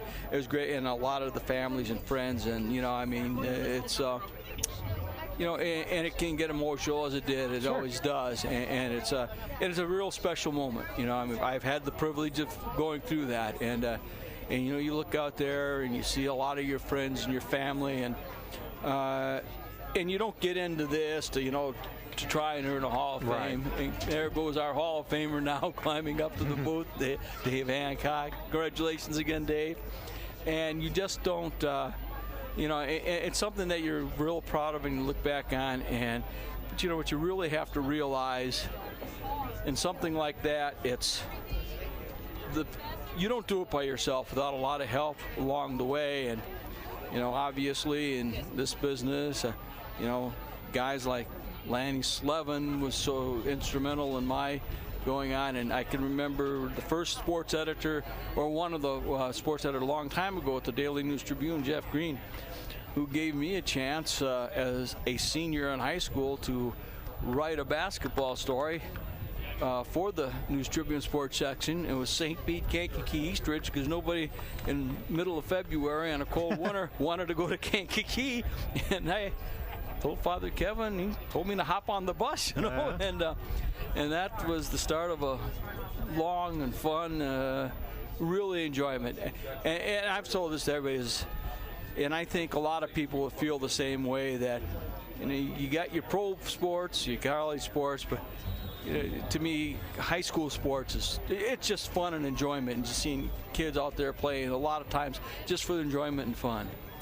Yeah, definitely a great thought and great take on that, Mike. And yeah, a lot of fun talking about those who have joined the class, the Hall of Fame classes of the 2020 and 2021. I know. Let's see, what all is still to come? We got, the game here. There'll be, a dance? The student dance will be coming on. Tomorrow morning they'll have a mass and a breakfast for those that want to be there. And, of course, the Bruinapalooza with the alumni that'll be coming back and performing on stage. That'll be going on to who knows how long. Question mark, yeah. Yeah, Who knows, yeah. And you take a look to the field to the west, the Tower Field, as it's known here at St. Bede, all the tents and the motorhomes. It almost looks like a mini college tailgate. It does. Party. I always tell people that. Yeah, homecoming at St. Bede does look like kind of a college setting with, like you said, the tents, canopies, and the motorhome. So a lot of festivities going on here at St. Bede Academy. We're happy to be a part of it here on 103.9 WLPO, and of course on our YouTube channel, Starve Rock Media YouTube channel, with Zach Shaw providing the camera coverage. The football game itself, 17-6, St. Bede with the lead over Riverdale, and St. Bede won the coin toss and chose to accept the ball. So yeah, that means Riverdale will start the second half with the football, and both teams now back on the field. We'll do a few minutes for them to warm up, and just a fantastic day weather-wise here. Couldn't ask for better weather. Our next football game here on WLPO will be LP's homecoming, so it'll be homecoming week upcoming for the Cavaliers. They welcome in Woodstock North, a new team to their schedule. So the Cavaliers will look to get back on the winning track Friday night at Howard Fellows Stadium, as they are 3-2. St. Bede looking to improve to 4-1 here this afternoon, as it's hard to believe. But once this game is over, all our teams in our area will now be through week 5 of this high school football season, and more than halfway through the regular season. But obviously, Mike, when you're coming with St. Bede, with Princeton, LP, Mendota now in the mix, Bureau Valley, we're hoping to have Marquette's in there as well. Fieldcrest is struggling this year, which is a rarity. It's been a long time since Fieldcrest has been down, but they'll get back up there. But always want as many playoff possible teams as we can get from our area, and so far so good. Quite a bit of success for teams early on, and if St. Bede can hold on here today, there will be 4 wins, and I know they won't want to be satisfied with just 5, but that does make you playoff eligible. So very wise guy that coached basketball by the name of Al McGuire always said that the first 3 minutes of the second half is the most important when it comes to basketball. and I've always felt that the first possession and drive of the second half is the most important in a football game, and this is going to tell a lot about how this game is going to go. And I'm sure that you talk about, well, how come they're 0-4 and they're playing. Well, when things come easy, you got to realize you got a lot of 15, 16, 17, maybe a few 18-year-old kids playing. And it's like, oh, well, if we need points, we'll just throw it to Tyreek, right, for St. Bede. And I kind of think that first score came so fast and so easy that St. Bede got down a little lackadaisical, thinking they could score any time in that great field position, and you're looking like, whoa, wow, this could be a 28-0 game before the first quarter's over, and you look up and I really like the speed and quickness of this Riverdale team. And I'm thinking that the problems that the reason I think they're having, the biggest thing I can say, is the exchange from the center to the quarterback has been low. They got some quickness and they got some speed, and I'm thinking the reason they're probably going back to the quick or the. The winner of the 50-50 is from the class of 1971 and has donated the $1,645 back to the quarterback into the backfield is because I think with the low numbers and a lot of guys going both ways, I think they're a little leery of their offensive line. And St. Bede has shown some good penetration, but the counter measures, the counter plays and running away from the flow has really caught St. Bede off guard here a time or two. I think of the throwback, fourth down, screen pass, and the counters. So it's Well, Bernie, I'm going to put you, before we start the second half, put you on the spot for a second half adjustment. It's brought to you by Abacus Tax and Accounting Services. Keep your business winning with Abacus Tax and Accounting Services. Find out more at abacustaxsv.com. You know, St. Bede's up 17-6, but you mentioned, Brownie, that first half, you know, what, almost 3-1 as far as offensive snaps from Riverdale to St. Bede. So we kind of, you know, the Fortney big plays are nice, but we'd love to see a few more big drives for St. Bede. I think St. Bede's got to establish their running game, keep their defense off the field, and stay at home on offense. I mean, on defense, and not go with the flow. Make sure they stay home and get their plays set up. So the opening kickoff is made, and it's returned by Riverdale out to their 32-yard line. So Shaver with the opening kickoff, and we're off and running for the second half here. 17-6.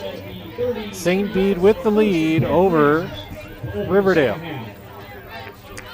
Rams starting this drive just outside their own 30. And they're going to start with a 3-receiver set here in the second half, as we yet again have a football issue. Forgetting the pigskin. Get the right ball in. Yep. Each team, of course, has their own to use when they're on offense. And some teams have different balls. They're going to come out passing, looking deep, and finding a receiver, and he's going to go all the way for a touchdown. That's a 67-yard touchdown pass to Cole Jennings. Riverdale drew that one up, no doubt about it. In the he saw something in that. 67 yards to Jennings. So Riverdale shows that they can make a big pass play. Wow. 16 seconds in to this third quarter. Jennings, who's been a stud for Riverdale on the receiving end, makes the catch in stride and took it to the house. And now Riverdale, who had a failed two-point conversion in the first half, going to go for two once again. It's 17-12. St. Bede with the lead. And they're going to be able to run it in. Their quarterback, that was Gage Huggart, runs it in. So we have ourselves a 17-14 game. Huggart takes the PAT in. Score now, St. Bede 17. So Riverdale gets the ball to start the second half and shows right away that they're not going to go anywhere. As the Bruins lead 17-14, and now you got to look, again, if you're St. Bede, you got to be careful. Riverdale has done the onside kick twice already today and recovered the one on the opener. I think we're going to see it again. In fact, I just heard the coach call for it. Stick Noah in there. Yeah, they recovered the opening kickoff of this ball game. So it's kind of unreal, Mike. The openers of both halves just has kind of been stunning to St. Bede. Opened the game with the recovery of the kickoff, and then they've opened the second half with a 67-yard touchdown pass. How about that for coming out of the locker room? Yeah. If you're Riverdale, I mean. Yeah, this is a team you mentioned, Mike. They have low numbers, so pretty much all the kids are playing both ways, and it's one of those things where I'm sure in a lot of their games they've worn down, as anybody would, in the second half. But, you know, they got plenty of energy right now coming out of the halftime break. And they're within 3 of St. Bede. And the longer a team stays with the team, the more belief and confidence you get.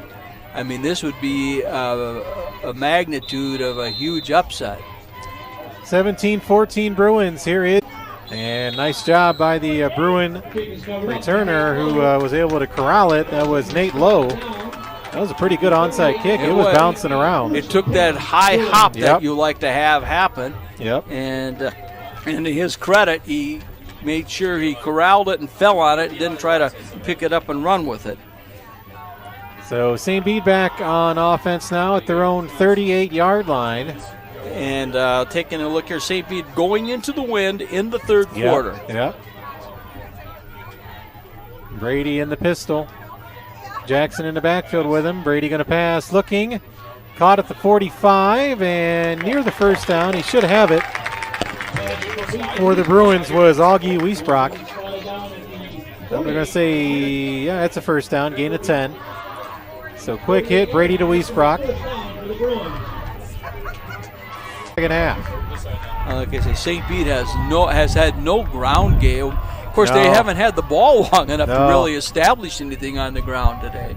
Yeah, they have not ran the ball all that much. Empty backfield here, interesting. Brady straight drop back pass, pump fakes. He's flushed out of the pocket, and he's going to tuck it down and get in the 50. We might have a hold or a face mask. Let's see.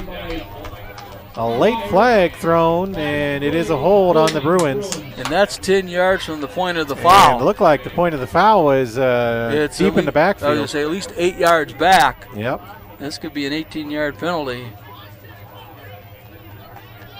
Brady going to have some of the turf taken out of his face mask there. So, yeah, that's a big mark off. That's a 18-yard penalty. Moving them all the way back inside their 30. To the 29. 29-yard line. 29. First down marker is at the Riverdale 42. That's 21. 29 yards to go, right? 28, right? 28, well. First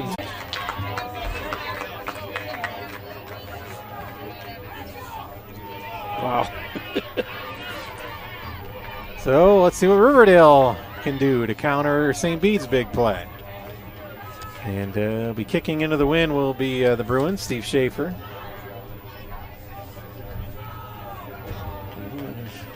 (24-14), Bruins over the Rams. And St. Bede has had 3 one-play drives, 74, 50, and 71 yards. Yep.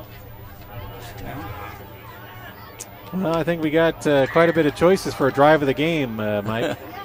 Those 3 probably leading the way. They haven't been your traditional, 15-play drives by any means. But, just as effective, if not more so. And there was a squib kick, and Riverdale did the right thing to do. They just kind of fell on it. Fell on it, and, give your offense a chance. That's right.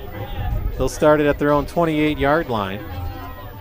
They've shown the ability to drive the ball, and it's been surprisingly, but their field positions have been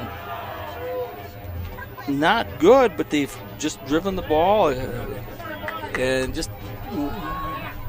There's a pass out in the flat. It was caught by Wickland, but he was immediately tackled by Huneberg. Nice job by Callum with the tackle. No gain, it looks like. Yeah.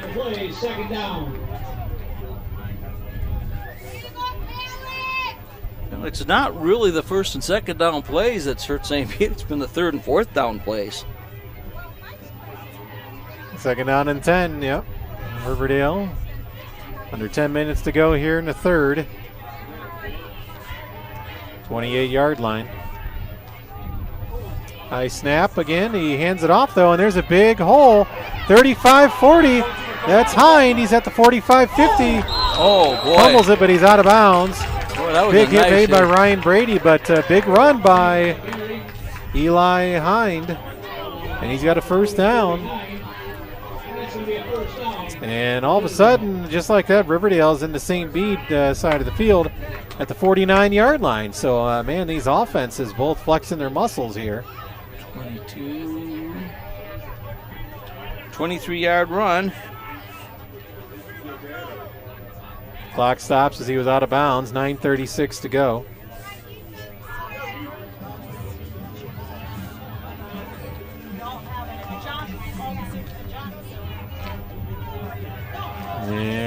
the snap and a handoff to Wickland. And he does a nice job. Oh, there's a flag that's coming right in front of the St. Bede sideline. The sideline warning, huh? So that won't be any gain of about 1 on the run by Wickland. Luke Wickland got 1 down to the St. Bede 48. Short one.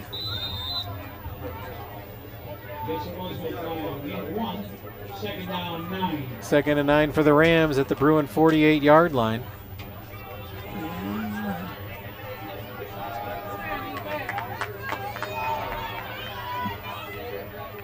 And delayed handoff, and there's a big tackle. Ethan Ceramic with a tackle for a loss for the Bruins.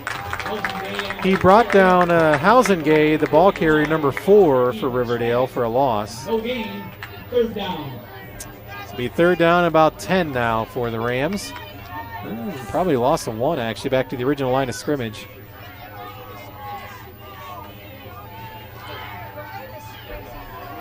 Third and 10 coming up for Riverdale at the St. Bede 49. And you might as well say the way they've shown this game that they're in 4-down territory. Yes. Yep. Yeah, the last punt did not go too well. A couple of yards. So, yeah, I got. There's a false start. One of their wingbacks got an early jump, Luke Wickland, number 21. So that'll be a 5-yard mark off for the Rams. Move them back to their own 46-yard line. You know, I think I might come back with that throwback screen again. That would be that worked real well.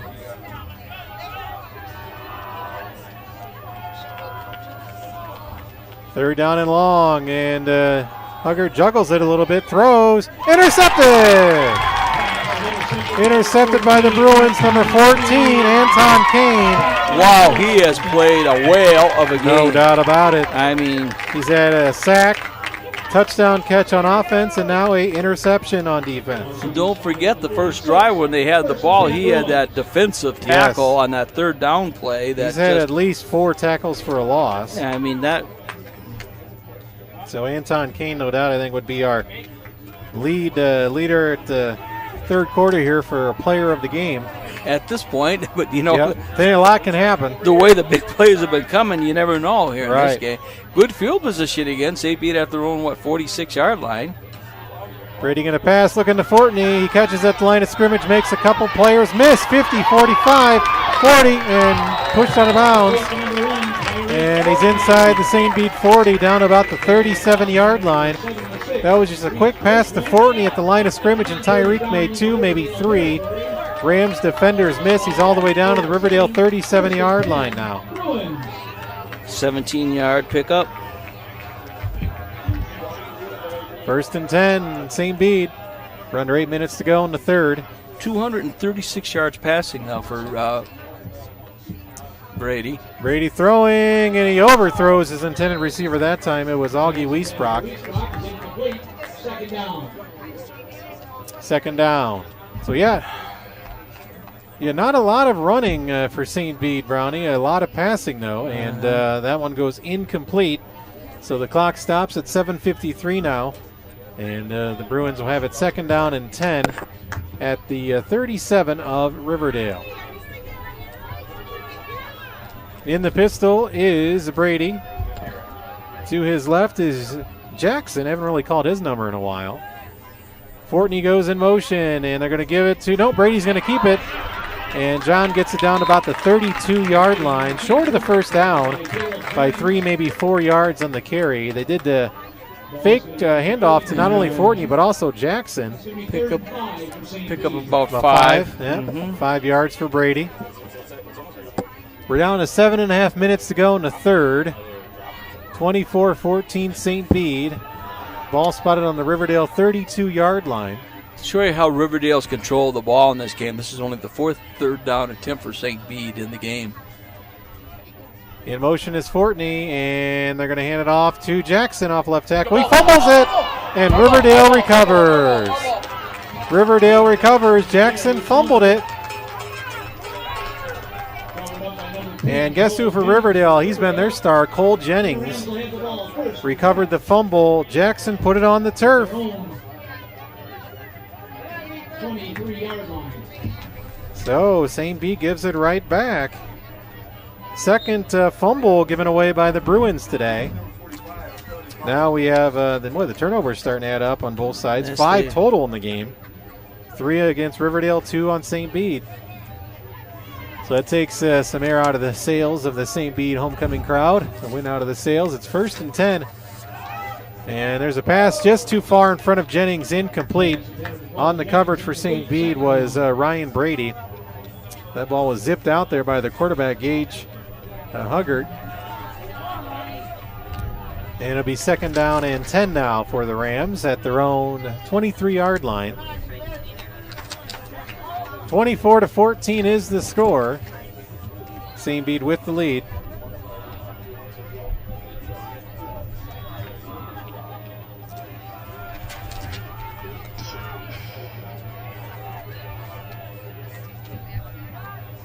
And Huggard's going to hand it off, and 3 or 4 Bruins bring him down the ball carrier. That was Eli Hind. He had nowhere to go. And Hind loses a few yards back inside the 20. He'll mark it at about the Riverdale 19-yard line. Also 4. Lost back to the 19. 3rd down.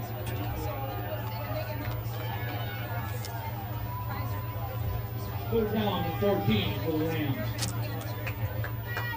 3rd and long for Riverdale. They're still in their huddle. The Bruins leading 24-14 over the visiting Riverdale Rams.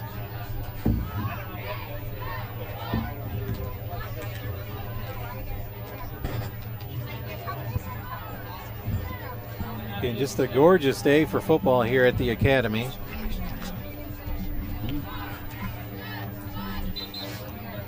I mean, you couldn't ask for a better day. Maybe a little windy, but nice, bright, sunshiny day.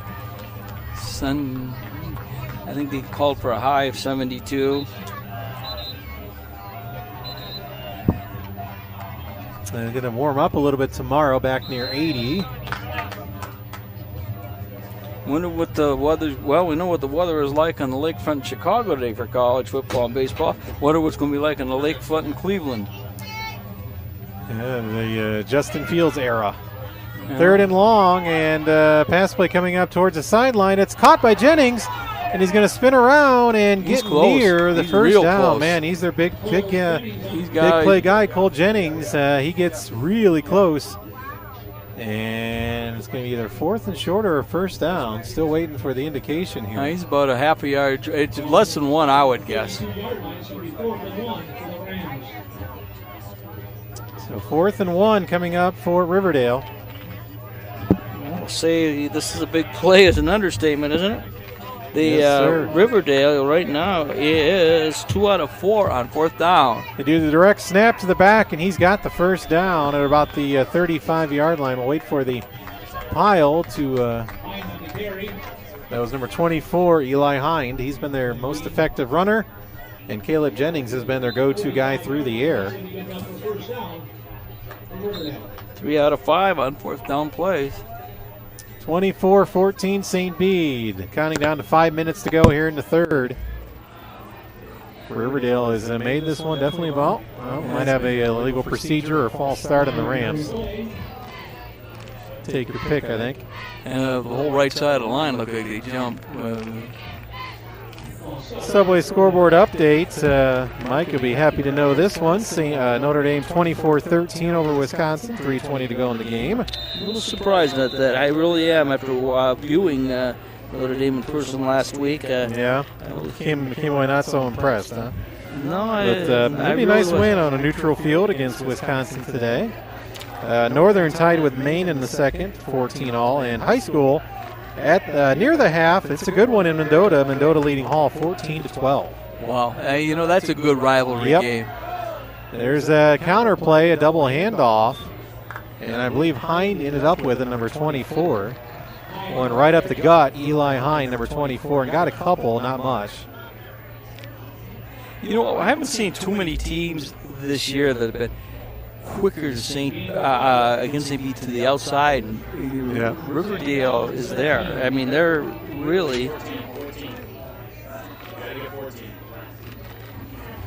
Anywhere the coaches say that's the guy that's been a thorn in their side on Kane, defense. Anthony Kane on the right end spot. Yeah. So it's third and long, or it's third and 12. I think it's third down, isn't it? Is it? Or is it second? They do the pitch play, and there's Kane, and he forced a fumble, but Riverdale was able to recover it. But you got it, Mike. Anton Kane was there with the initial hit, and it was Wickland, the running back for Riverdale, fumbled it, but he did fall on it back at his own 29-yard line. So it is third down. The first down marker is all the way up at the 45 of Riverdale, so it's to be 3rd and 21 for the Rams. Yeah, Kane's just been unbelievable today for St. Bede. Both sides. Loss of 7 on the play. For the first time really today, getting some cloud cover now. And the quarterback's in trouble, gets it away. Nice catch made by Hind, but he's going to be tracked down by guess who? Kane for St. Bede. Also there for the Bruins. Ryan Migliorini. Give him a gain of 1. Yeah, the quarterback, Huggart, he was under intense pressure and just dumped it out. And it was a nice catch made by Hind, but 2 or 3 Bruin defenders were right on top of him. Well, the 4th and 19 coming up for Riverdale. They got the win at their backs here, and it's a ball game, so you got to punt this. It's only 24-14. Yeah, you think so? With a quarter and change to go, and they do punt straight up in the air. Straight up, and St. Bede's going to go ahead and catch it at the 35. Wow, that was a dangerous punt there. That was Ryan Brady with a heads-up play. He picked it up, or basically caught it, and returned it inside the 30 at about the 27 or so of Riverdale. Well, let's see, that would be not much there on the punt. What do you think? Let's see, it was line of scrimmage was a 29, caught at about 36.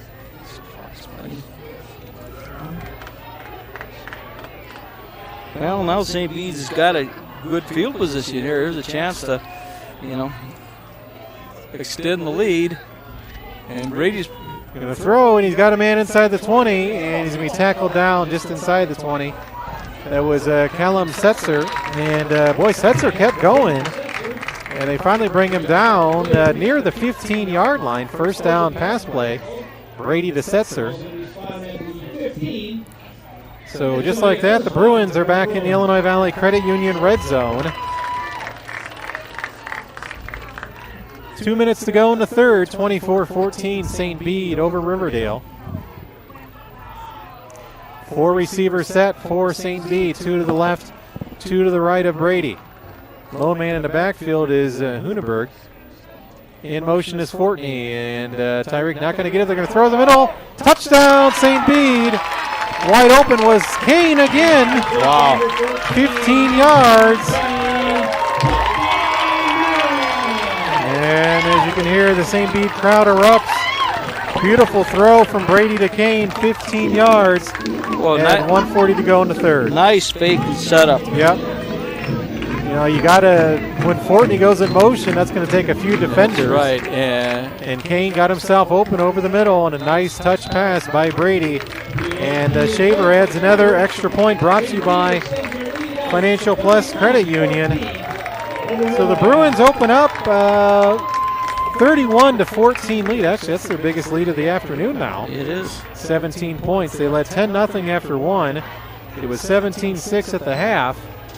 And now the Bruins lead 31-14. So all important 3-possession game now. You look at that. It's 3 possessions instead of just 2 for Riverdale. So the Rams have given St. Bede all they can handle here, but St. Bede threatening maybe to pull it away with 1:40 to go here in the third. Anton Kane, his second touchdown catch of the afternoon.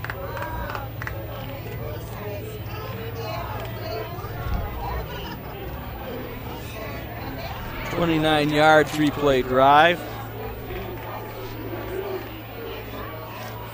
For today, that would go down as a long scoring drive for St. Bede, 3 plays compared to a few of their other ones.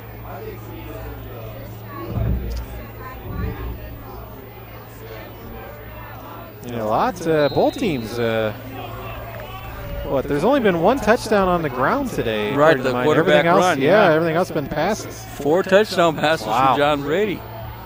And Riverdale's got 1 touchdown pass. Oh, now it's the first deep kick of the day. Shaver inside the 20. And taking it to 30, putting his head down was Ed Jennings. He's a hard runner. He's a heck of a player. Yeah, it was. He's love to have him on my team, Cole Jennings. He's aggressive, and he gets it out to the 31-yard line. So first down and 10 coming up for Riverdale. Again, they got decent field position at the 32. Thought the last time. Stick around after the game for the Bruins game, including a lineup featuring St. Bede alumni. 1:36 to go here in the third. Well, they said that the after party is going to go to 9:30. Yeah. I think I might take the over on that. Take the over on that, yeah. First and 10, Riverdale. They're going to do a pitch play to Wickland, and they're going to be a hold. He's down the sideline, but it's going to come back. First down marker is all the way out at the Riverdale 42, and the line of scrimmage is at 22. So, yeah, second down and 20 for Riverdale. Huggart is the quarterback in the pistol. A high snap gets over his head. He's able to corral it, throws it. It's going to be intercepted at the 35, 30, 25, 20, 15, 10, knocked out of bounds. It was Ryan Brady with the interception, and there's going to be a couple flags during the return. So let's see, that was after the interception, I would assume, were those flags. On the return, let's see what the call is. At least two different flags. One inside the 10, one near the 20. Well, it could be roughing the passer, maybe. Yeah, could be one. Ryan Brady with the interception.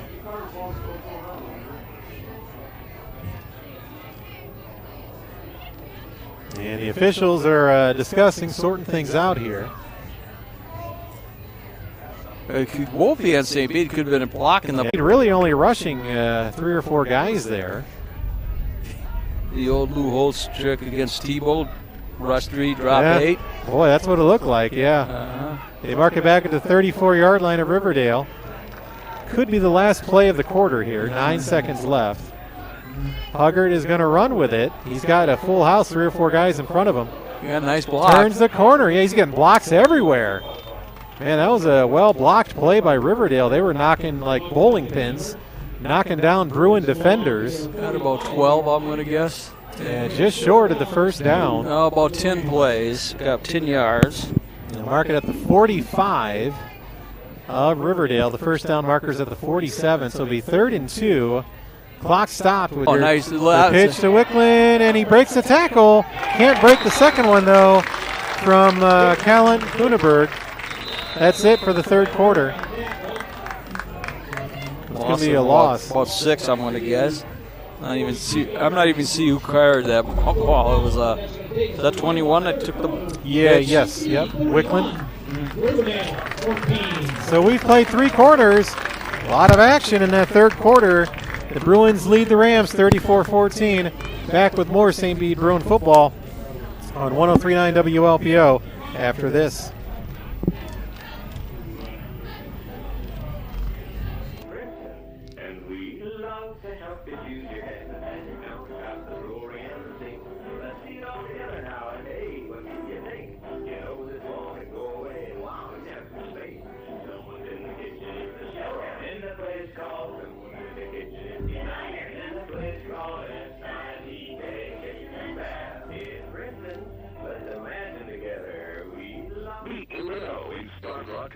With Rod and Tom, mornings on 103.9 WLPO. Start Rock News, Talk, and Classic Rock.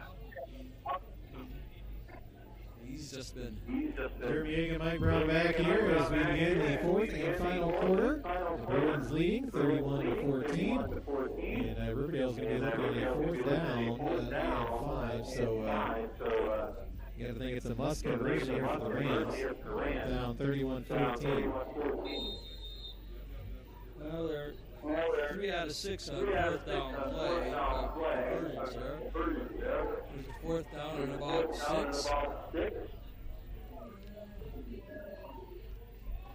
And a run, and he's got it. That was Hines. He's got the first down. I'm going to say, first down. Move the chains. So Riverdale's converted a few first downs today. There's another one. We have 10 first downs to see. Clock rolling as a ball spotted at the 47 up Riverdale. First and 10 Rams, 31-14 St. Bede. And they go back to Wickland off left tackle. He stopped after a couple yards.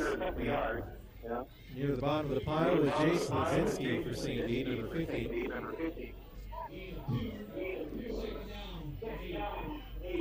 Second down and 8 for St. Bede. There for Riverdale. Just shy of midfield.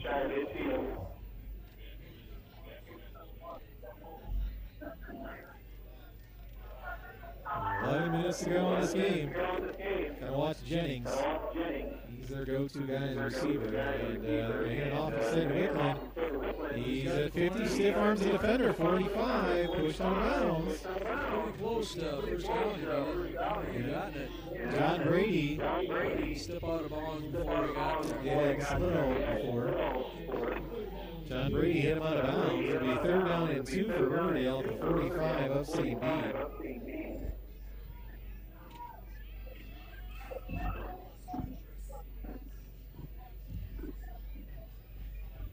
Riverdale has not gone away today. They've made this one a game, back and forth. St. Bede's led the entire game. Just dominated the entire possession. Yep. There's Wickland again, and he's got running room. He's got the first down and more. Inside the St. Bede 40, or right at the St. Bede 40 before he was turned backwards. But that'll move the chains for Riverdale. Setzer gets credit for the tackle.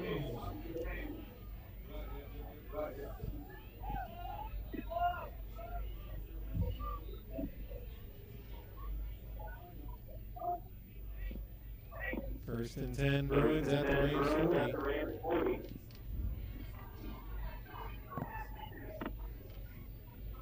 Clock running down to about 10 minutes to go in the ballgame. Of course, St. Bede at this time with a 3-score lead can afford to give up 2-3 yards on the time. And running the quarterback on the throw, almost intercepted. And there's a flag flying. 2 flags on the field there. So let's see what we got here. 2 different flags through as the ball was released by the quarterback. One is a hold. Legal man downfield, and so they're both going on Riverdale. A hold and a legal man downfield. Well, I think the legal man downfield was 5 yards. Yeah, so I'll take a hold. Yeah, because that's 10 yards from the point of the hold, and that'll be back another near the big 50. one. That'll be another. That's 18 yards. So pushing way back on this one. Yeah, they'll mark it back at the Riverdale 42-yard line now. First down and a long ways. First down marker back around the St. Bede 30. So 28 yards, first and 28 for Riverdale. Now there's a pitch to Wickland, and he's able to get it 40, 45. And he's out of bounds, and here comes a late flag. Late flag behind the play.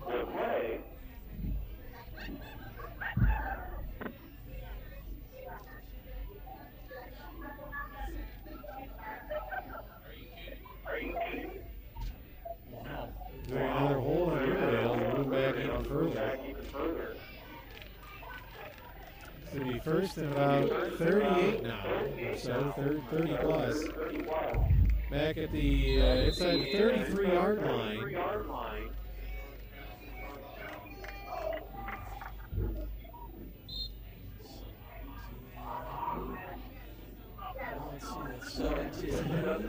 Yeah, doing some serious math here. It looks to me like about 36. Wow. And that would have been a 15-yard penalty. Run screen, and nice job by the Bruins defense. Looked like Ben Koyak was the first man there on the screen. And nothing gained. Ben Koyak with a big hit. We had a big game last week on the defensive side. No gain, they say, on the screen pass. Catching that was Housen game number 4 for Riverdale.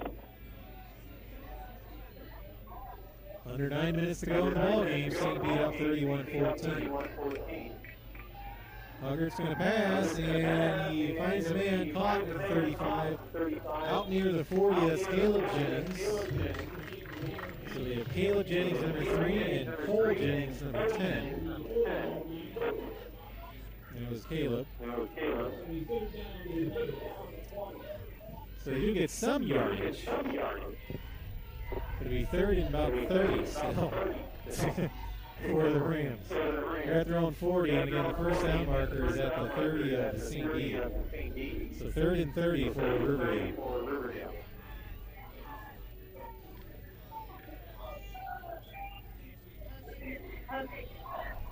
And they do an inside pitch.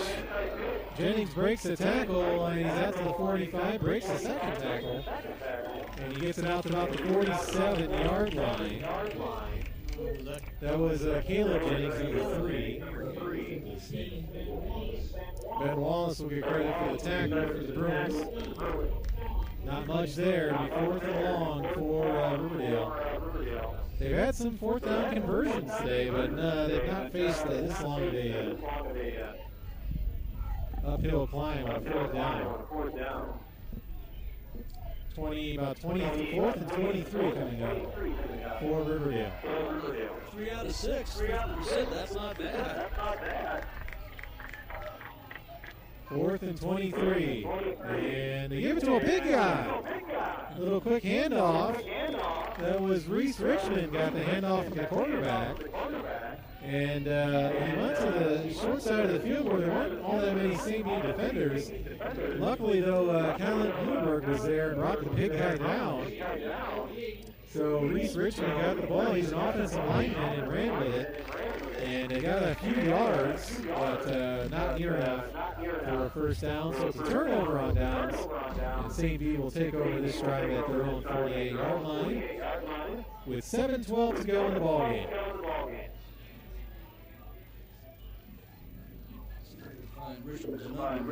76. Yeah, and he's down there being offensive lineman. Courtney with the carry, 45-40. Was there a flag? No? I'll tell you now. Courtney gets it out to the 38 of Riverdale. That's a gain of about 14 on the jet sweep. First and 10 Bruins at the 38 of Riverdale. He ran out of bounds, so the clock stops at 7:05. One of the few rushing plays. Well, actually, that's only the second rushing play.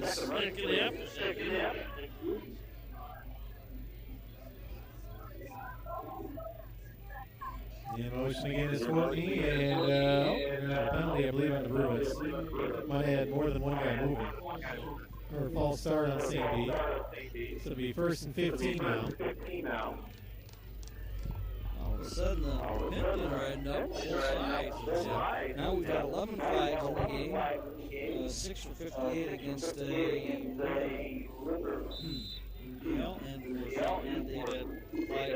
had 5 yards.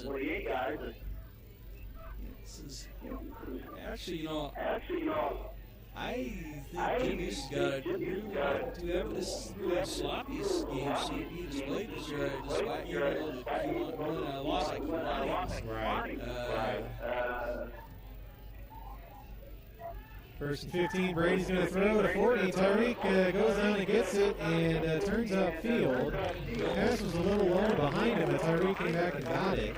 Let's see, he got picked up about 8. Yeah, he got the penalty yardage back, plus a few more. 273 yards on the passing for Wow. It's down to the 36 of Riverdale. Most importantly, we're down to 6.5 minutes to go in the game with St. Bede up 31-14. 4 receivers set for the Bruins. Brady in the pistol. In motion is 40, and Brady's going to take the handoff, throwing. Caught at the 30, he's got the first down and a little more. That was Colin Setzer. First down Bruins.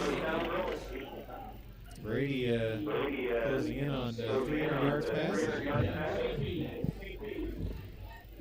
Yeah, they mark it at the 26 of Riverdale. That is the third catch for 36 yards for Setzer today.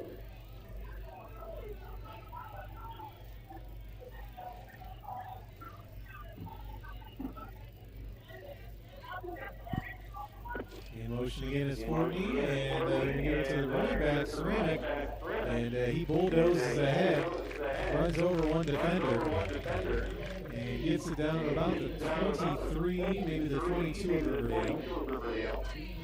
Gain of 5 for Ethan.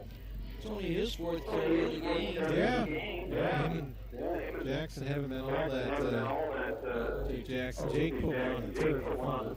It's been those big, the big pass plays, 71, 74, 50. 4 receivers set. Brady straight drop back pass, looking, throwing, and knocked away. A heck of a play defensively by Brady Rogers of Riverdale.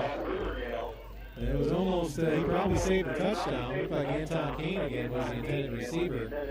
But nice play by Rogers to bat it down for Riverdale at the last second. 2 complete passes in the last 8. He had Brady had about 7 in a row.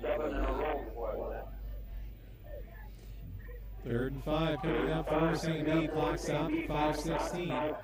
Well, the Brady family dinner between Tom and Jim's family should be interesting. Jack and John comparing quarterbacks.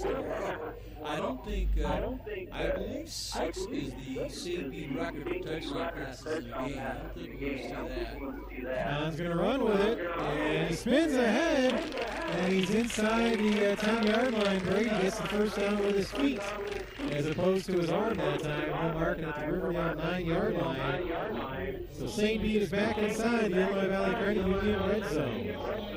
Well, he's over 300 yards total offense now, rushing and the passing. 1st and 26 yards total offense. 1st and goal, St. Bede at the 9. I'm sure if they score here, we're going to see the bench clearing coming in. And Brady hands it off to Ethan to Ceramic, and Ethan gets it back really to the line of scrimmage, and that's it. So it'll be 2nd down and goal.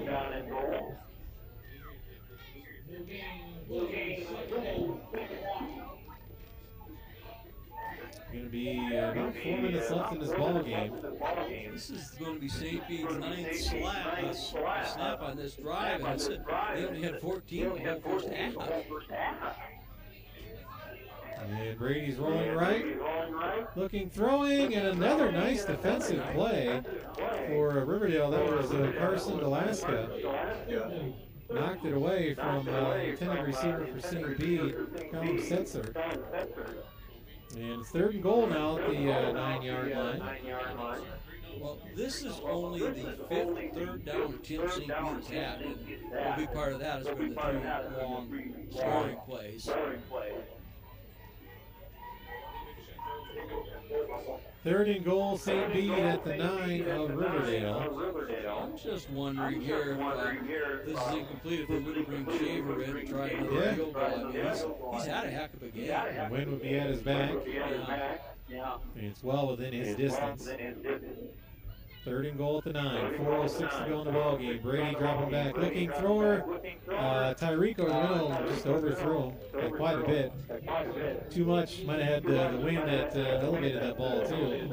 So yeah, you're right. They're going to kick the field goal, Brownie. Well, here comes Steven Schaefer.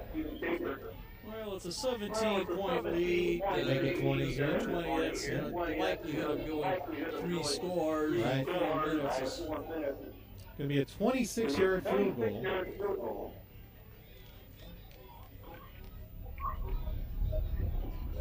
Right in the middle of the field. Snap is down, the hold is up, and the kick is good. So 26-yarder for Steven Schaefer. That's the first scoring here in the fourth quarter. And no time kicked off the clock. That comes at 4:04 in the fourth quarter. So the Bruins extend their lead to 34-14. Let's take a break. We'll come back. 4 minutes to go. Bruins well on their way for a victory, 34-14. L.W. Schneider, a manufacturer of precision firearm parts at Princeton, looking for you. L.W. Schneider's hiring for all shifts, full and part-time, with additional hours available. No experience? No worry. L.W. Schneider will train you. Unemployment benefits are running out. Start your career today with a proven local leader. Be part of a creative, collaborative, diverse team with excellent benefits. Go to lwschneider.com/careers or call Wendy at 815-875-3835. L.W. Schneider's an equal opportunity employer. Looking for a great way to introduce your children to the concepts of savings and money management? Look no further than Eureka Savings Bank with our Money Miners Kids Club. I am Mike Porter. It's never too early to begin a financial education with your children. Let us assist you by making it fun and easy to save while building confidence and security in your children as they are provided opportunities to learn about all banking services. Starting off on the right track financially with the Money Miners Kids Club at Eureka Savings Bank, member FDIC. An Illinois Valley tradition for sports continues on 103.9. Kick low. Ball's going to be spotted down at the Jeremy Aiken, Mike Brown back. The kickoff by Shavers taken at about the 11 and returned just past the 20 for Riverdale. They'll mark it at the Rams' 24-yard line. 26-yard field goal for St. Bede's Steve Shaver. And it is 34-14 now with 3:58 to go in this ball game. You know, it's really interesting. St. Bede has got 2 seniors that never played football have got out. Augie Wiesbrook, who's had a nice year, and Steve Shaver, the kicker. Yeah. And there we go. Nice Jennings play. Caught it and pitched it to a running back, and that was Noah Hausengay. And yeah, you're right. That was a nice heads-up play, a set play, obviously, between Jennings and Hausengay for Riverdale, and that moves the chains up to the 40. So we got a 4-yard completion to Hausengay, and Jennings would get a 12-yard run. Yeah, they go from out to the 40. And he's out of bounds, so that stops the clock at 3:51 here in the fourth quarter.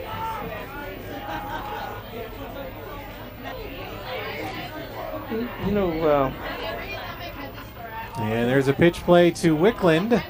Turns it inside, and he's wrangled down. At about 1. Yeah. With the tackle for the Bruins was Kane again. He comes up trying to shake it off a little bit, maybe cramping a bit. Give 2 yards on that run by Luke Wickland for Riverdale.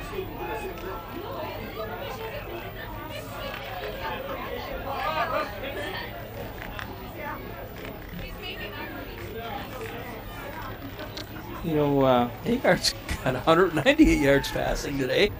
Their quarterback, Riverdale, yeah. Huggart, yeah. It's been a lot of passing in this one. And speaking of Huggart, he just takes it and gets back to the line of scrimmage. Their quarterback. No gain really. Update on the Hall-Mendota game. 20-14, Hall over Mendota in the third. That's sort of a surprise. Yeah, Mendota got off to a 3-0 start, and Hall started 0-3. Pass out to Jennings, and he turns it back inside. He fumbles it, and Riverdale's going to be able to come up with it, though. And coming up with it was Reese Richmond for Riverdale. But Cole Jennings caught the initial pass, then turned it inside and coughed it up, but his teammate recovered it. So Riverdale will maintain possession and have a 4th down and 2 from their own 48-yard line. 2:14 to go. If they don't get it here, St. Bede can take a knee. Direct snap. I think they got a first down. There's just a massive humanity at the center of the field. Yeah, it looks like it. They're going to, is that quarterback or is that? No, they did a straight to 24. 24, okay. Yeah, they did a direct snap to him, and Eli Hine got the first down. So now Riverdale's going to go ahead and do a no-huddle offense. Try to get one more score before this game's over. They're right at midfield, 1st and 10 after the 2-yard run by Hine. Huggard going to pass. He's got plenty of time again. Rolling right, looking downfield, throwing, and it's caught at the 35, 30, and inside the 30-yard line. Caleb Jennings, number 3, makes that catch. And Ryan Brady down there with a tackle for St. Bede. That's a first down, another pass completion for Riverdale. So the teams keep piling on the passing yards. 22-yard gain.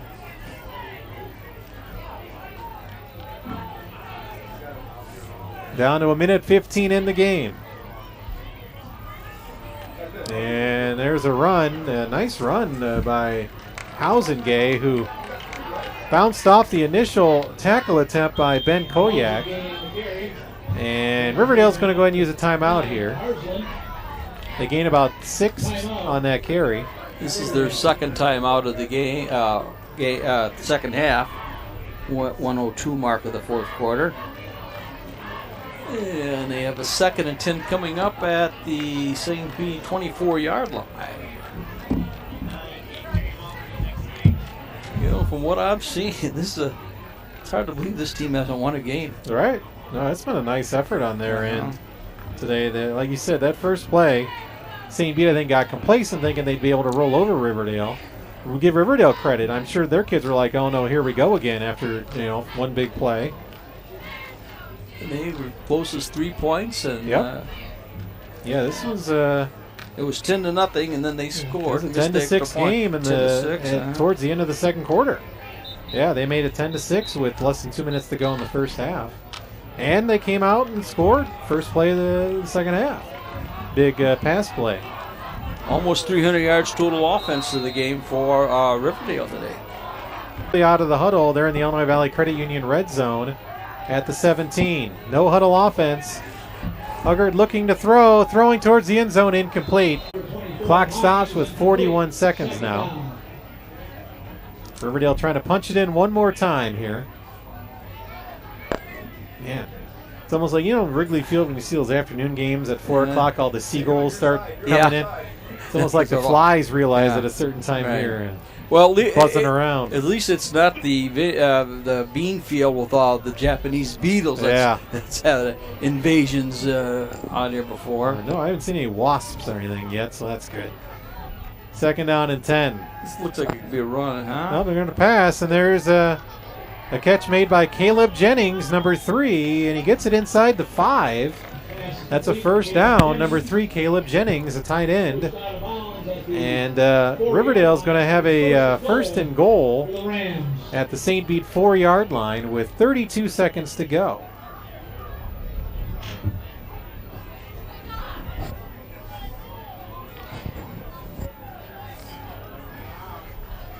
And we'll go to the Cubs-Cardinals after this game as we wrap it up. First down for Riverdale compared to 11 for St. Bede. 1st and goal at the 4. And they hand it off, and he's in for the touchdown. Noah Hausengay, 4-yard touchdown.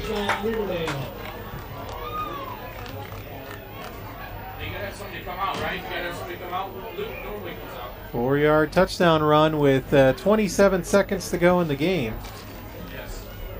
They'll go for 2 here.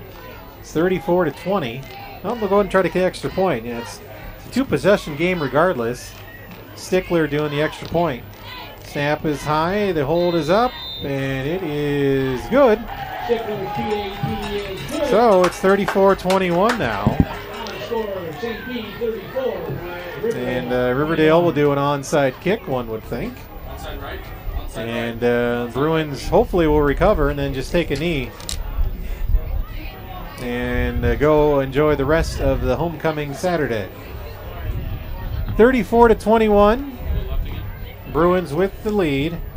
Again, they've had the lead ever since 2.5 minutes into the first quarter when they scored their first touchdown. Some other scores. 76 yards, 14-play drive.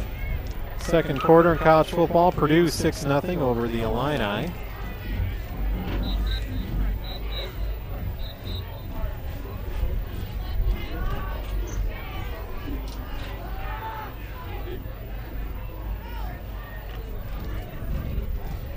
Wind howling pretty good. Second half, we've been under some cloud cover. St. Bede, Fortney's not even at the 25, so they know an onside kick is coming. Riverdale's had some pretty good onside kicks here, too, even the ones they didn't recover. They gave St. Bede some fits. And that one didn't even go 10 yards. A Bruin player touched it, though.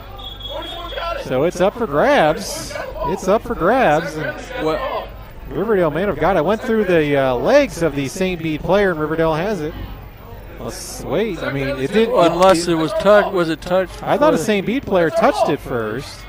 It didn't. What are we doing? It didn't go 10 yards, but the Bruins touched it. How is this not our ball? So the officials are talking about it. There is no way. Oh, you know what? What Yeah, about it should the rule be. of no cheering in the press box? It should be Riverdale ball. The St. Bede Bruin player did touch it, went through his legs. Well, did it go through his legs? Yeah, it did. Riverdale football. So they get the onside kick, second one they've gotten today. And no time off the clock. All right, 23.5 seconds left. So Riverdale down 34-21, going to try to score again here. They got, I think, a couple timeouts left. They got one timeout left. One timeout. You think they may have a little practice on onside kicks at St. Bede this week? Yeah, I think, because, they may come up big later in the season, too, Because I'm sure that with playing on a Saturday, there's plenty of coaches scouting here. Oh, yeah.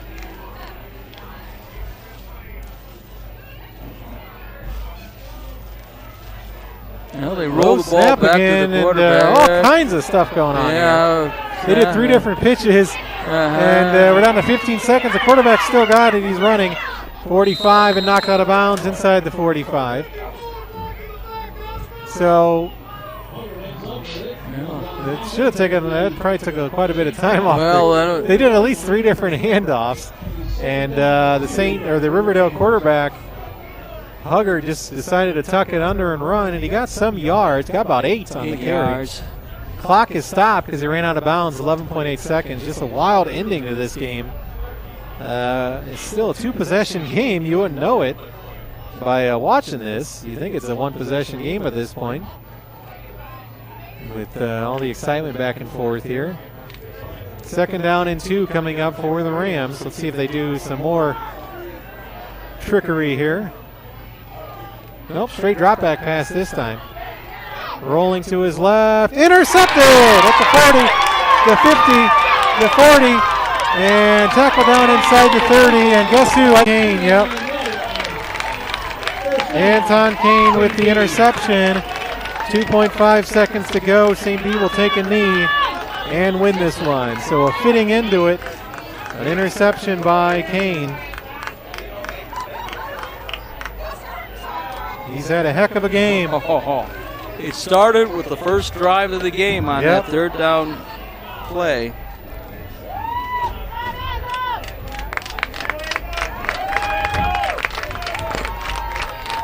So big game by Kane, the interception to wrap it up, and St. Bede will take the knee and win this one 34-21.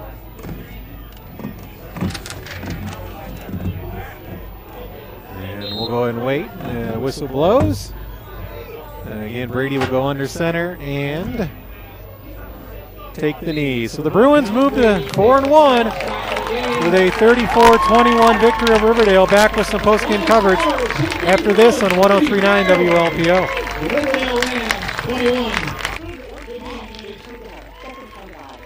For your dream investment. That's what Abacus Tax and Accounting Services do year-round. From new business setup, payroll processing, QuickBooks setup, and, of course, taxes. Abacus Tax and Accounting Services works with local businesses just like yours. After all, Abacus Tax and Accounting Services is a locally owned dream investment. Let Tricia and her dream team keep you winning in today's business world. Find out more at abacustaxsv.com. Listen on FM 103.9.